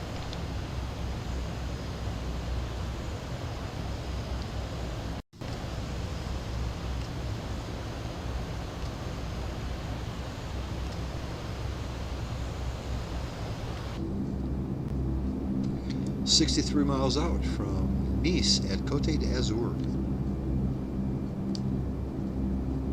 Yeah, we've got another batch of mountains coming up ahead here. I'm not sure I'm going to be tall enough for that.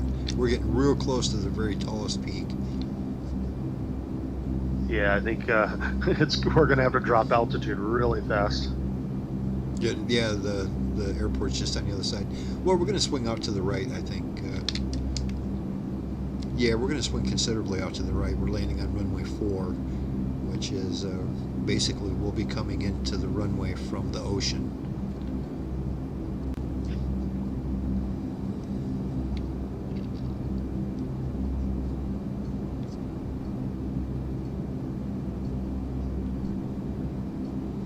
Might even help just a little bit to swing to the right now, I guess, but doesn't look like it's going to help too much just yet. Yeah, we're doing just fine. We got 60 miles to go.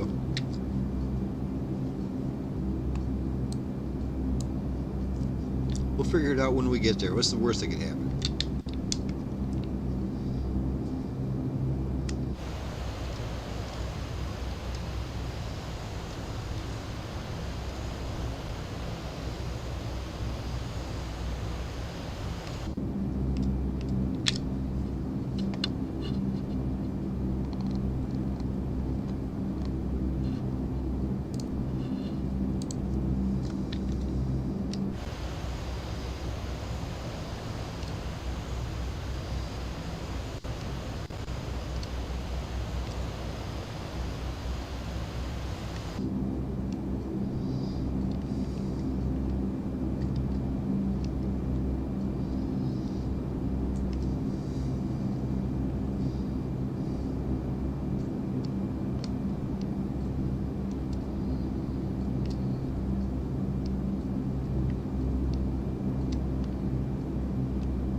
Yeah, Longhorn, as far as camping goes, I'm probably going to try to camp at least 1 or 2 days next week at that place that's real close by, just to spend a couple days there. Maybe I'll do that. I'll grab my laptop and just go out in the woods and work on that video, edit the video for a couple days out in isolation. But after that, soon, like I said, summer's kind of coming to a close here before we know it. I'd like to take a trip somewhere cool, and spend 2 weeks on the road and just go somewhere and do nothing. That's what I'd be doing. I'd live on the road if I could. Yeah, unfortunately, it's not cheap. Seems like it would be, but nope. Well, that's the problem. Is like if I go on the road, that doesn't stop my bills. I still have to pay my rent. I still have to pay all my bills and everything. You know, I just tacked on a whole bunch of new bills, is what it does.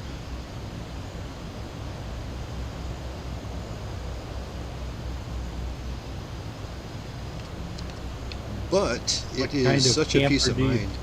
Oop, sorry, GB. What kind of camper do you have? I've got a 21 footer. It's not a pull behind. It's an actual RV 21 footer. Okay. It's a Freelander. It's on a Chevy chassis. I love that about it. I'm a Chevy guy. Yeah, it's just right. I love it. It's not too big and it's not too small. It's 21 foot, so it's big enough to take care of business, but it's not like some gigantic bus that you need a Class C license just to drive it around. Years ago when my kids were little, I had a 18-foot Winnebago. That Nice. was the old square box type, The pull behind. and it was no, it Oh, was I know what you mean now. Yeah, yeah. Kind of like yeah. the guy in Breaking Bad, the big old box style just Winnebago. a big old box. The classic. Yeah, he used to have a 318 Dodge V8 in it, and the cruise control was you put a brick on the accelerator pedal, and that was 60 miles an hour. That's the best you got. Well, it sounds like it was probably a good old time. Well, it was fun. I pulled that out and put an Olds V8 in instead, and then it was a lot better. There you go. I think we can probably safely start dropping these birds down. I'm going to bring her down to about 3,500, maybe 4,000. Try to get underneath that glide slope. We're only about 30 miles out right now, so we're awful close to being close enough to it as it is. So I'm going to swing considerably to the right and bring her down to about 4,000.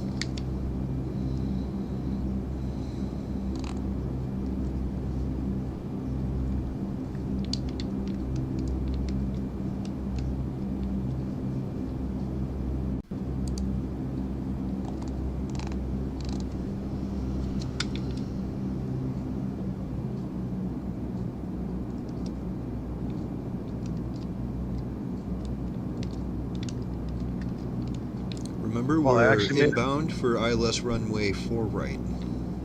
Longhorn? I made it through there at 10,000 feet. The whole thing, just, huh? All right. Yep. I just kept adjusting my heading off and on, so I avoided the peaks. Yeah, stay in the saddles. Well, right on. I didn't really have to do that too much. I mean, I saw a couple of them were pretty close, but This is right gave me a on the good edge. view. Well, it turns out little nav map was right. Oh yeah, if I would have been a mile off to the left or right, I would have hit something.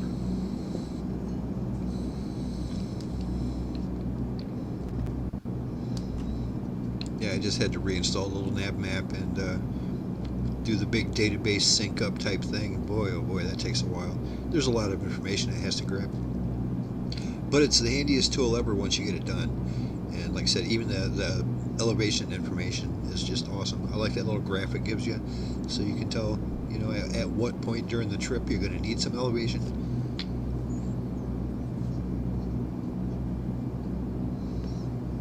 There is the ocean.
So, GB, are you a football fan at all? You say you're from Wisconsin? Well, I watch it, but not real diehard. Right.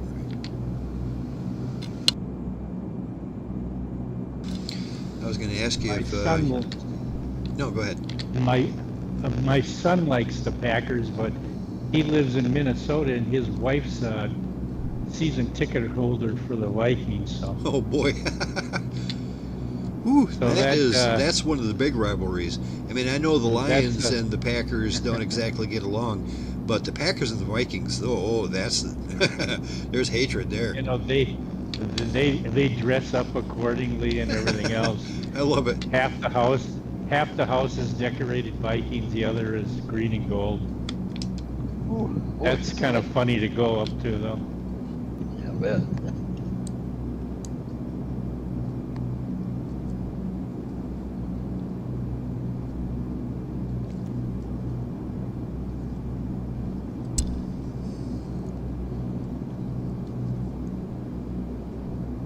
Hey, we got Captain Hopper checking in here. It says, looks like I picked the wrong day to quit drinking. An awesome airplane reference there, my friend. How you doing? How did your stream go today, man?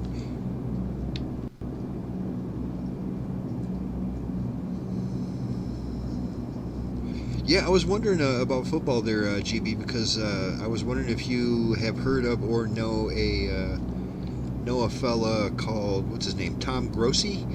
He does a football related stream on YouTube, and he's really funny. He's a comedian kind of guy, and he really knows the NFL well. And well, he's from Wisconsin, and he's a big Packers fan. But his discussions are about the entire league, and he's a great YouTuber. I love him. I was just wondering if you're familiar with him. No, I'm afraid not. He's a funny guy. Football is nice. What he does is after every game, and the guy keeps himself busy, but after every single game, well, almost everyone, but he'll go and make a quick, like, 2-minute video where he's got one of every jersey in the entire league, and he'll just sit down in front of the camera and, like, complain, or, you know, he's pretending he's watching the game, and it's pretty good stuff. Football is nice, but that's just 3 hours less you can spend in the garage. There you go, Gearhead, my man.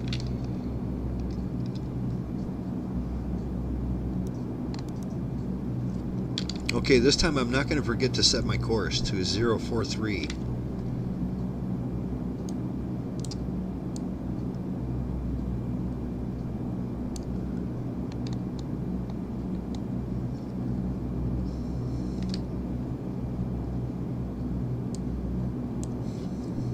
Lazerbolt is turning final for runway 04 right at Nice, France, Cote de Azure.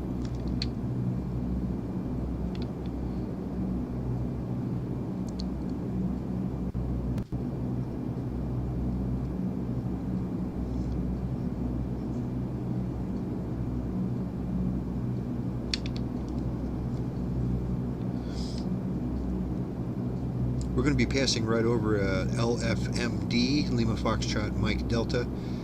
Pay that no heed. That is not the airport we're landing at.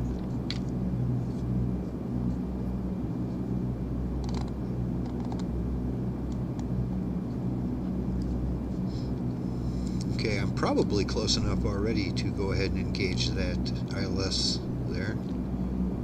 I'm going to be getting my glide slope popping in about 3 miles from now. Looks like I've got a pretty decent approach.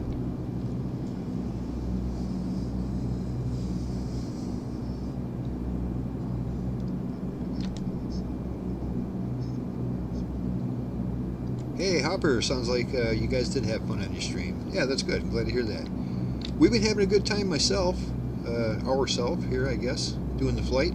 We took off from Innsbruck and made it all the way to France. That's quite a long trip. We had a good old time. I'm going to see if that ILS frequency engages right now.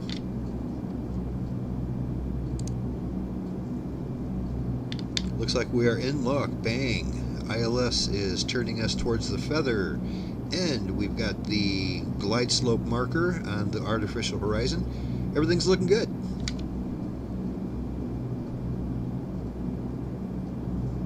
Got my my course heading correct?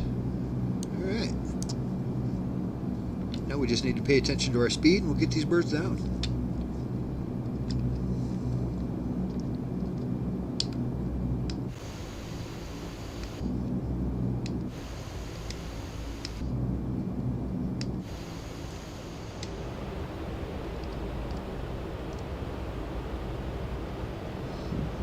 I see some cruise ships out there on the water's edge.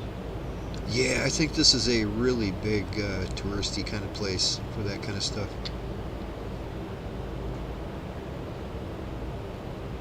I bet you it's beautiful right around here. Wouldn't this be considered the French Riviera? No, I have no idea.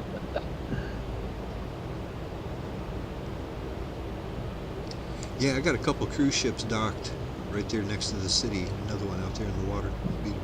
Yeah, I bet they that's got what I'm seeing too. I bet they got helipads on there. We could land a helicopter. Alrighty, looks like I'm about ready to turn final, or my airplane's going to turn final for me here in just a jiffy.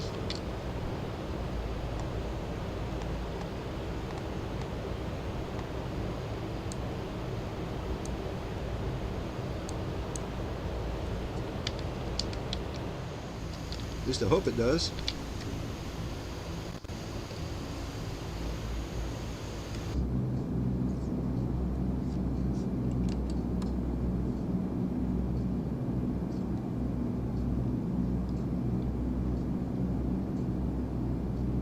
My glide slope's coming down. I'm beginning to get a little concerned if it's going to turn me. It looks like maybe it ain't. Maybe I'm just not close enough.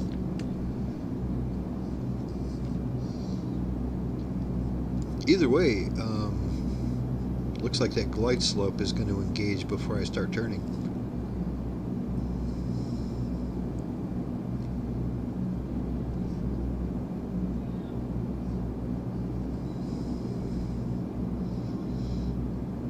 I'm at 12.5 and it just now started my turn. As soon as you said that, my turn started too, and hopefully my glide will start coming down. Right on, glide slope engaged, ILS feather engaged. We are 13 miles out and coming in. Good luck, gentlemen.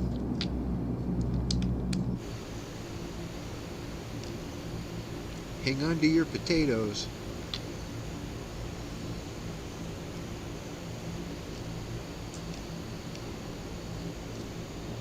Oh, those ships actually look pretty nice, don't they? You know, one of them is way bigger than the other.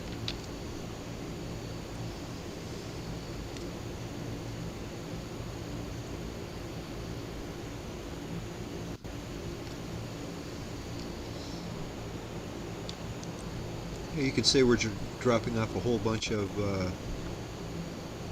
don't know, like race cars for the big race at Cote de Azure, the big street race they always have.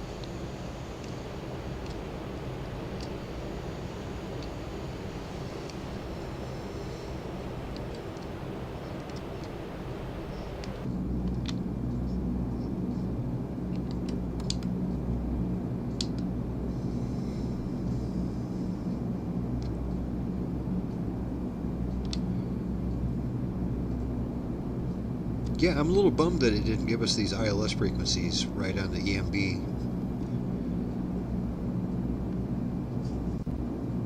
Because they clearly work. I would have had no idea it even had one until you said it. Maybe I should just be using NavMap all the time. Yeah, I'm sure it's that bug where I ran into a couple weeks ago where I got locked into the other format, LIBA or LIFA or whatever it is, for approaches, and being in United, or being that the ILSs I was looking for was under FAA or something. Right. Or maybe vice versa. But normally there's that tab where you can switch between them. Well, that tab disappears. As a matter of fact, it's gone for me now. I can't switch back and forth between them now. Lucky you're on the right mode as it is. Yep. Well, right on. Whatever it is, it worked. If I had a little nav map open, that would be helpful in a number of ways. And And that, you know, I could have all my elevation information plus ILS. Yep.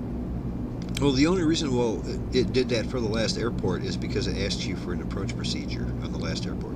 On the airports in between, you can set it up that way, but if you just have them as waypoints, it doesn't matter. It doesn't even bother.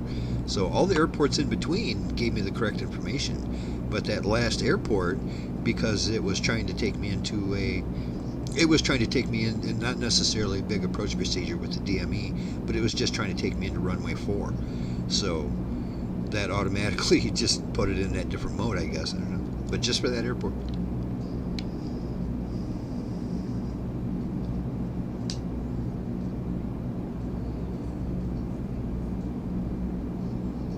I see Captain Hopper is our #1 chatter of the evening. My man, let's go.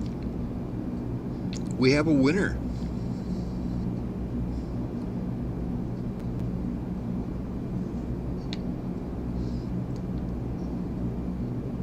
It doesn't mean much, and I'm not sure what to do with it, but I will encourage it. Chat away, my friend. If anybody wants to try to beat his chat record, you better start now.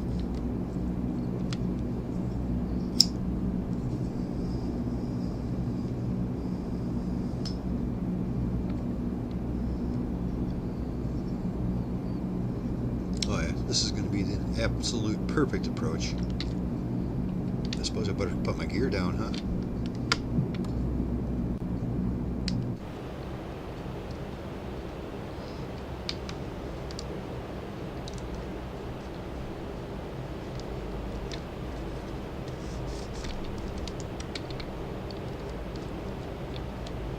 My stick is like incredibly sensitive all of a sudden. It is just the slightest touch throwing me around.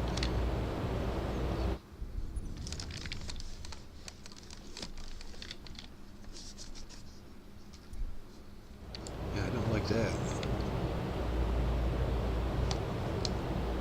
Okay, I just paused it and monkeyed with my stick a little bit, and it seems to have fixed it. It was easy enough.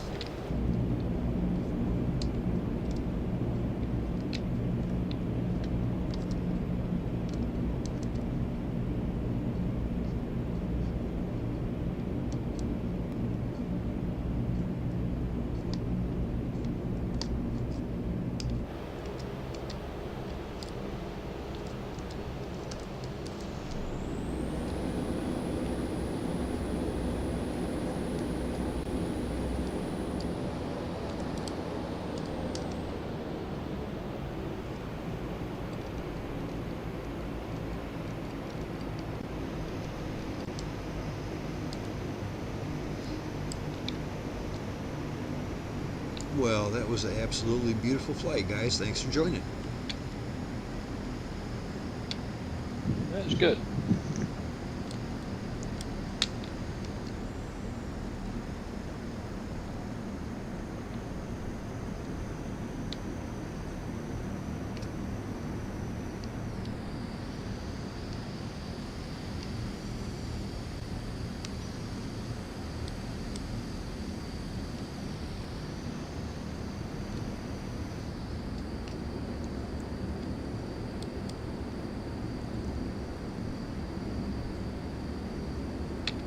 I used to see this place as a prize vacation on The Price is Right all the time. They'd send people here.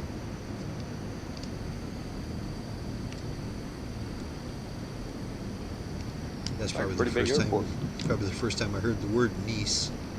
And yeah, it is. It's huge. I got airplanes everywhere too. Yeah, I'm seeing them everywhere.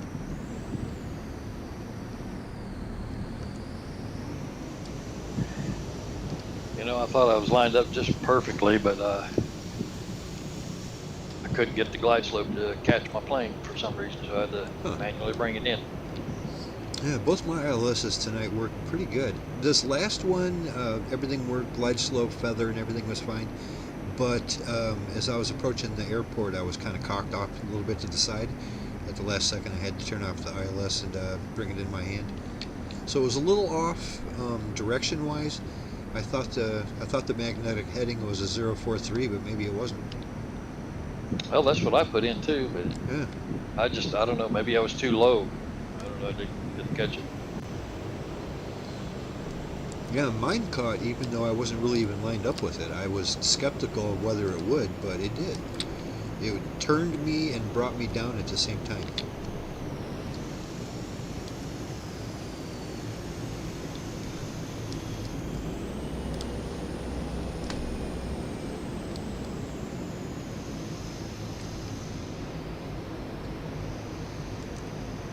Nice landing, GB.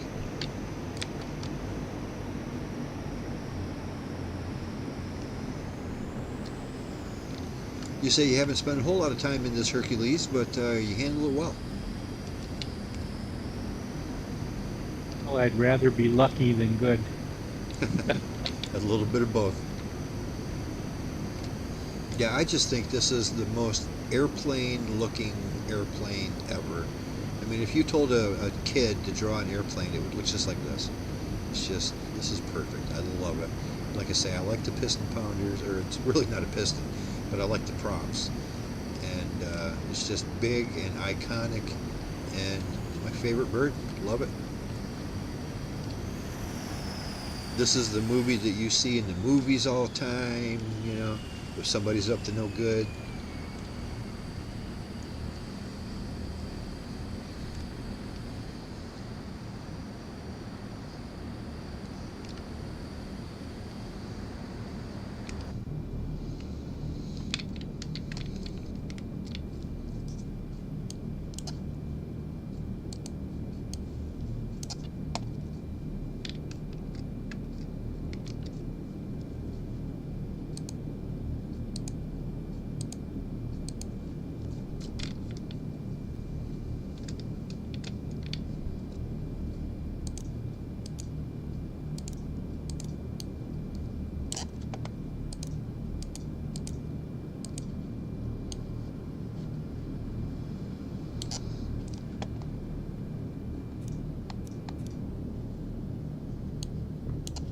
Jimmy, I'm going to go over here and steal gas out of your plane. I don't think there's much left.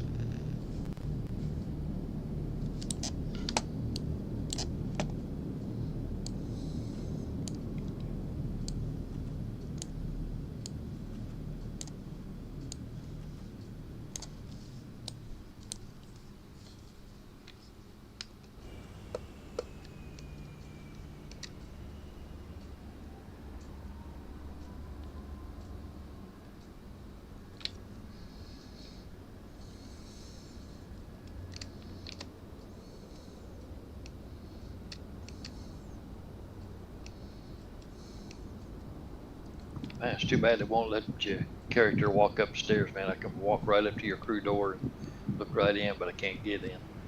Right. You know what? I just realized. Oh no, I didn't. Never mind. I was thinking I must have landed on the left runway, but I didn't. I landed on the right runway, just like Longhorns do. That's the one that brought me right to. Like I said, I was a little bit crooked. I had to kind of fishtail it in there, but nothing too crazy. Yeah, this ILS brought me down the left side.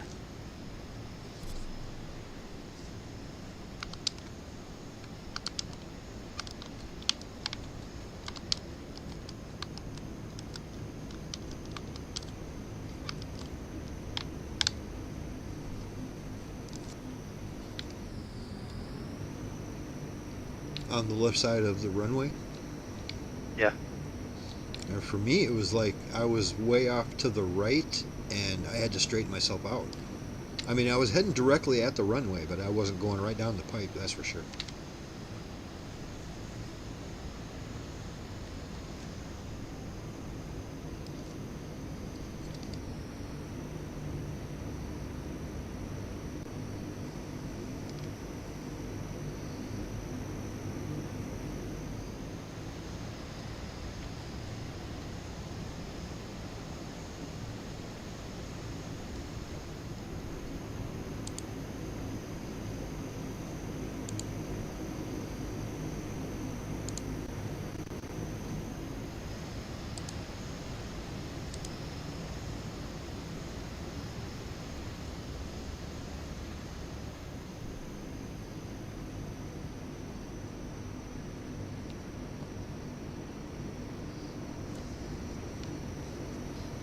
can't seem to get my controller to bind to my new computer.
It always amazes me how the computer generates your liveries for your planes compared to what you see on your own.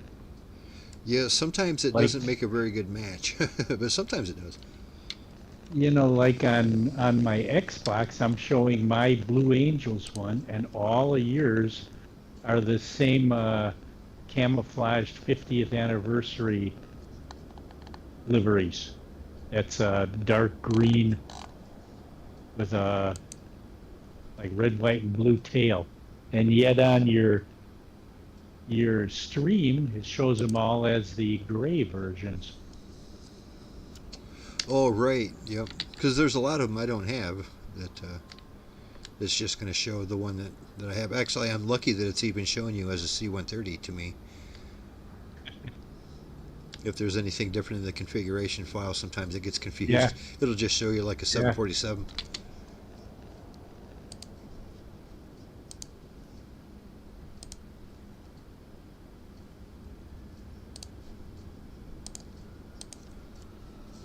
Oh well, I'm going to have to figure out why that won't bind.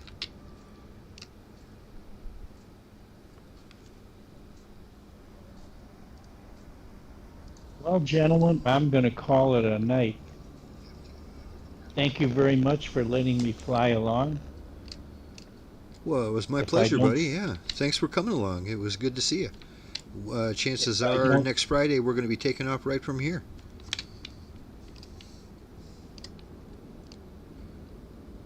Yeah, GB, good to fly with you. Glad you was able to join us.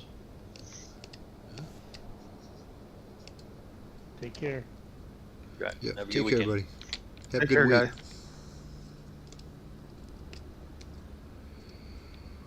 Yeah, it's going to take me a few more days to iron out all the little nuts and bolts on this new computer of mine, but I'm pretty happy with it. I love it.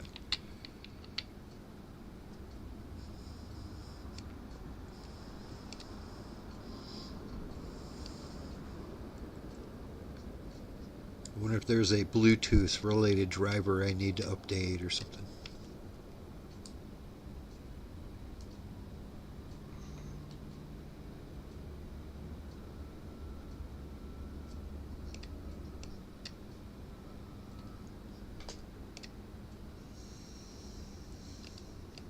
Coming over where all these airplanes are parked behind us, there's a, it looks like it's like an E190, which I never heard of, but the outside livery is like a circuit board, Oh, and it really? says it's a profit hunter, and the front of it Really? looks like a shark. Well, that's pretty cool. For me, it's just like a generic, I don't know, 231 or I'll 321. get a pic. I'll put a picture of it in the flight so they can Matter of fact, get all out of three VR here. airplanes that are parked there are the same thing, just with different paint jobs. Yeah, all the Boeings are like the generic Boeing livery.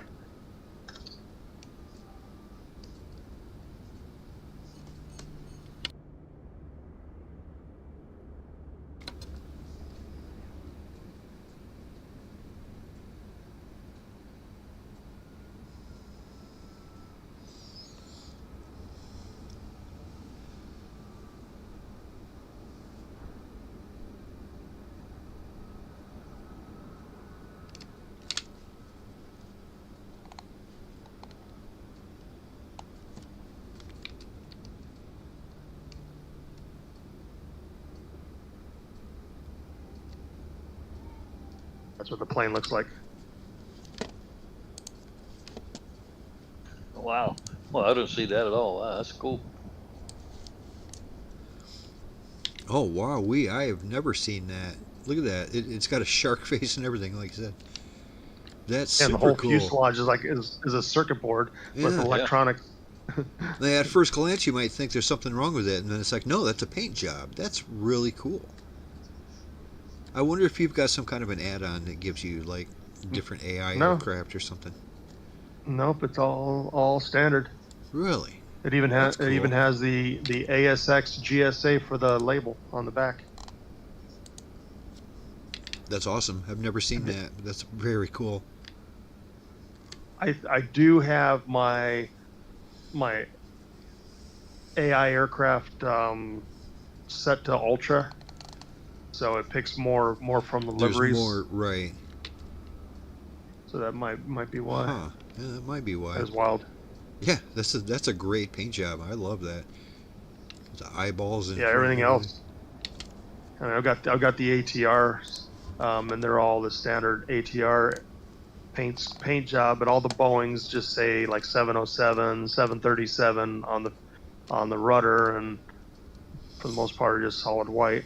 But there's another, what's this plane out here? This one's just like a pure white plane.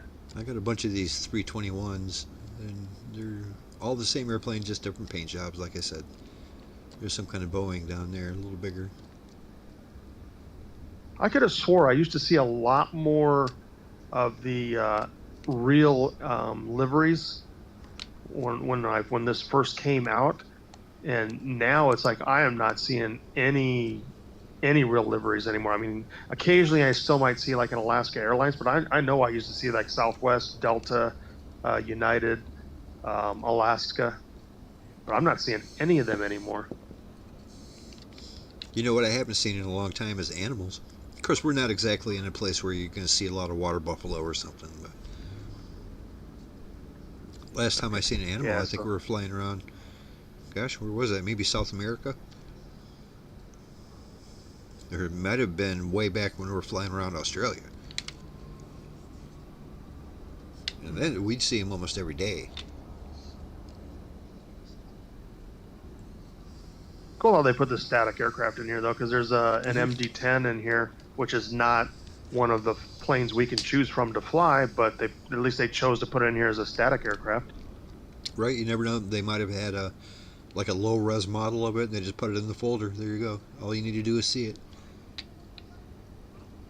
And I assume for the AI aircraft, they try to use, at least medium size files. They don't want a bunch of AI aircraft that are super high res that are going to bog down your system. They got a really cool terminal over here. It's all glass, weird shaped looking thing.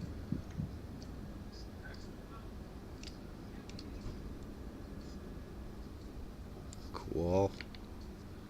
Yeah, this is a big place. Yeah, it would have been quicker if I took my drone instead of trying to run. Yeah, it's not very fast on foot, is he?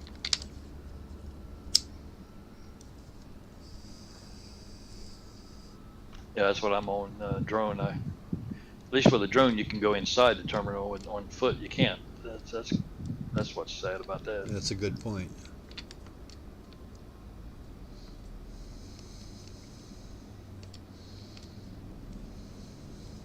Hey, got a bar in here too.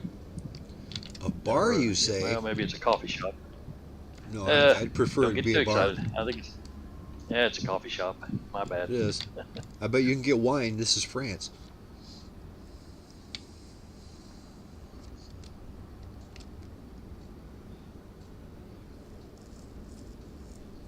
All the wine I want around here. We're almost just outside of Napa Valley. That's what you like, eh? No, because most of the wine they produce around here is all red wine. I'm not a big fan of red wine. Right. Yeah, there's been a couple. I don't know. For me, it's I'm just not that big a wine drinker, and any wine that is pleasing to my palate, it's not a wine anybody would be considering a good wine. It's usually something sweet like a Merlot or any kind of Boone's Farm. Boone's Farm raspberry. It's delicious. It doesn't taste like wine anymore, but it is delicious. Yeah, it doesn't taste like wine anymore, but it is delicious. You know, one of my favorite ones I ever got was actually off of Puddin Bay, called Sweet Bell. It sounds good already. He had me at sweet. It was a rosé, but it was like it was really sweet. Oh, this is a unique paint job over here on this Boeing 767. It says Boeing 767-400 leading the way, and it's got a big graphic on the back half of the plane. Even has another special paint job. Cool. But let's see if I can find out how to get in that terminal over here. So this is obviously a handcrafted airport. Oh, I'm looking at that. Yeah, I'm looking at that bar wow. you're talking about. Where's the bar? You look at Bob, Well, I'm he's got going a live. It's not in the terminal though, right? Yeah, it's in the one that the big round glass dome looking thing is. Well, it's not really a dome. It's just a big glass terminal. Yeah, inside. that's where I'm at, but I just went all the way around in circles.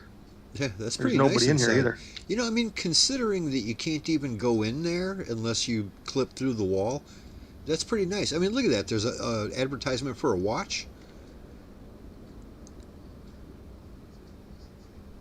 Yeah, like I said, this is amazing looking considering you're not even supposed to be in here.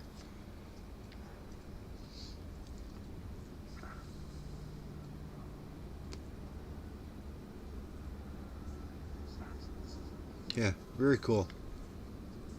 Oh, they're selling jackets and stuff. I must be in a different terminal than you because I'm not seeing any of that. Looks like it might be up high too. Yeah, it is. Like the It's first up floor on is the different. upper floor, yeah. Oh, maybe that's what it is. Let me go down a little bit.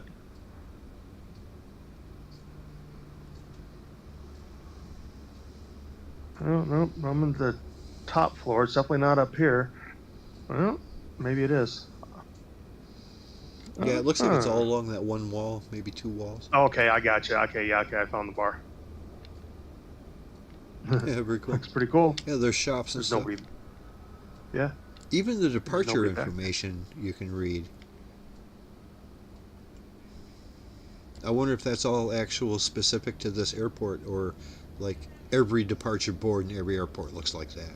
But that looks, you know, they're going to London and whatever, Vienna and Berlin. There's all places they could be going to from here.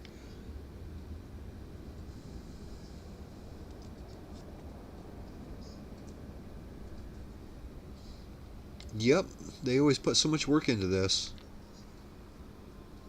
And how many people are even going to see it, especially since you have to clip through the walls to even see it. Yeah, they put it in here for us. Hey, They I knew see we'd Sable find it. stopped in. Our buddy Sable stopped and said, just waving while passing through.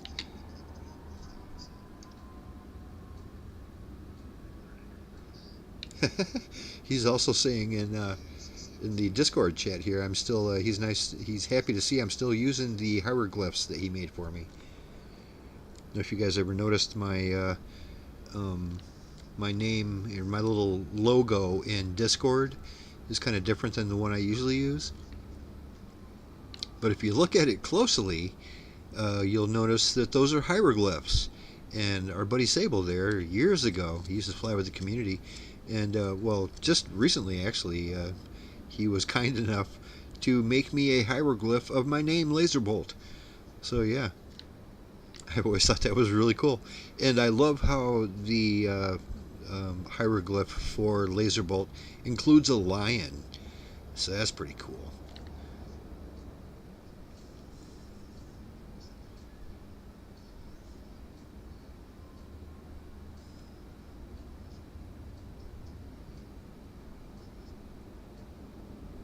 Yeah, we're There's just a sitting here rock- watching Wingnut Bob fly his drone around the airport. It's beautiful here, absolutely beautiful. Did you find the rock statue of the man? The man? Yeah. Get a picture of that. Okay. I'll put a picture of him in there. It's like at the entrance to the airport or something because it says airport Nice, Cote d'Azure. I wouldn't mind heading into town and trying to find that race course. Like I said, they always turn the downtown, and this entire town is built on like a mountainous kind of. It's really hilly and zigzaggy roads, so they turn it into a race course, and they race those open wheel Formula One cars, and it's pretty spectacular.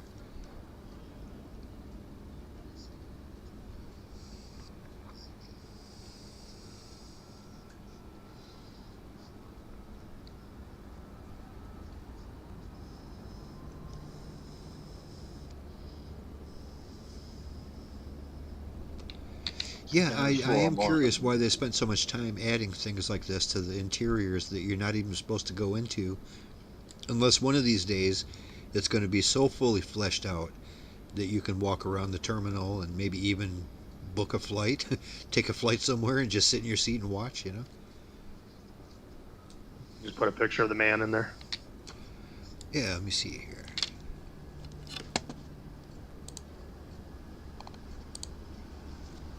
Oh, cool.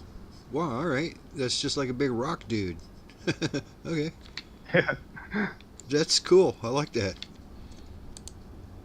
Like at the entrance to the airport. Yeah, look at him.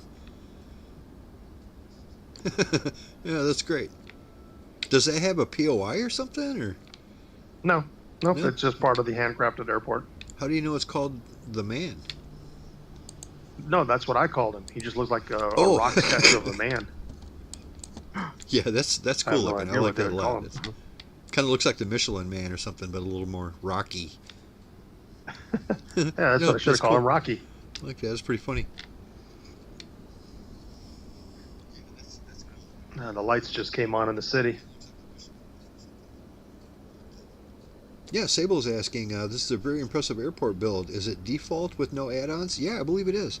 Right, you don't have anything added, do you, Longhorn or Wingnut, Bob? No.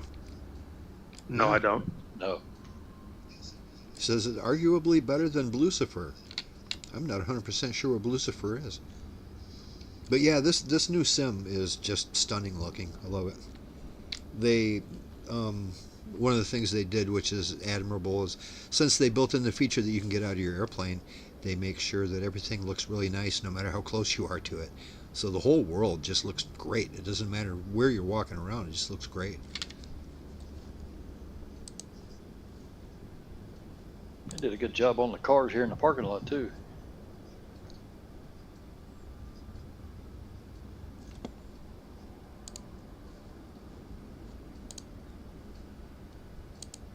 Just looking for my truck, but I don't see it. Oh yeah, nice looking cars. Usually they got like 3 pixels to them, they look terrible. But yeah, beautiful. They're all shiny and stuff. Is this, I don't remember, is this one of those bespoke airports where they put extra effort into it? I don't think it was. Yeah, I mean, it sure looks nice. I'm sure it has to be, because they, I mean, it's definitely not just a generic one. I mean, they've got custom stuff in it.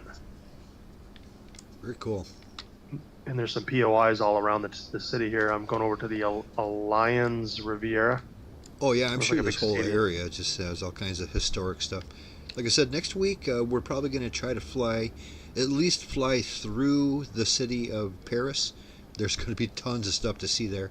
I'm not sure how far Paris is from us right now, but it might not it might be so close that it wouldn't be a good leg. You know what I mean? So we'll at least fly through it and over it and check Paris out real good. I'm going to do like I did this week and start early in the morning. The flight was beautiful. Oh, Yeah, it's a soccer field.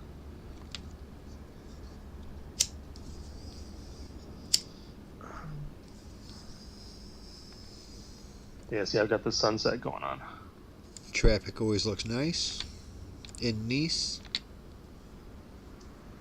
Tell you what, I'm excited as could be that this football season, just about.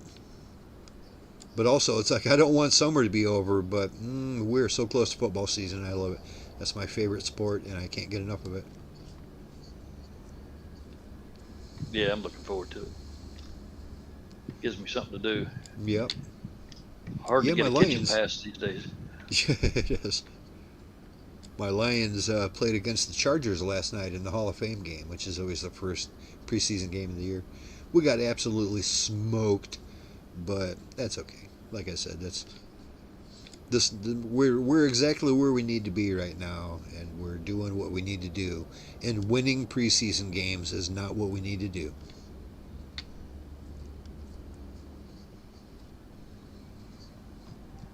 I'm having to do my drone with a keyboard. It's slow. Yeah, I'm still watching. You're heading over to something. The letters are kind of orange and they're bled out. I can't quite read what you're heading towards, but it looks big. Is it a big stadium or something? Yeah, it's the one that Longhorn just mentioned. Yeah, it's a big. Riviera. It's a soccer stadium. You already passed. I went down inside it. Well, this one is This is actually a custom POI, or not custom, but I mean it's a handcrafted POI. Right. Yeah, if you get too low to this city, it looks like it's melted because it's that photogrammetry, so it looks pretty bad down low. Some of the handcrafted stuff. That's why I turned mine off so I can see regular buildings. Look at that. That is a high-tech, fancy place there. And once again, fully handcrafted building it's a very specific place that they're trying to emulate.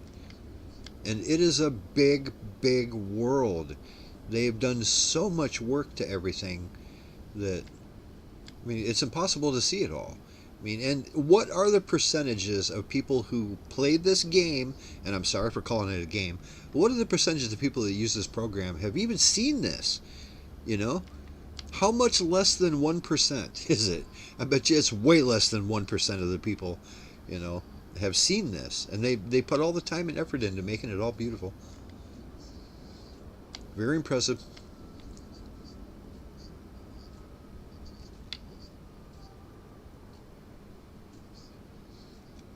Right on.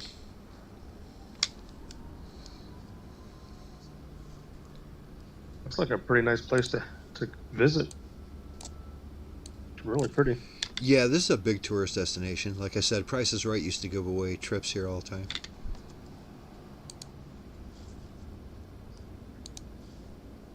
Well, that's a huge harbor. The boats are actually on the water instead of underneath the water. Hey, that's a nice step. Wow, it is full. There's probably 300 or 400 boats in here. Oh, and an AI one. Parked on top. Oh.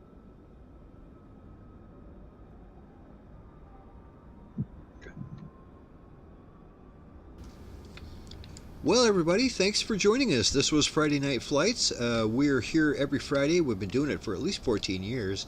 And we're going to be back here next Friday, too. We're going to be taking right off from this airport.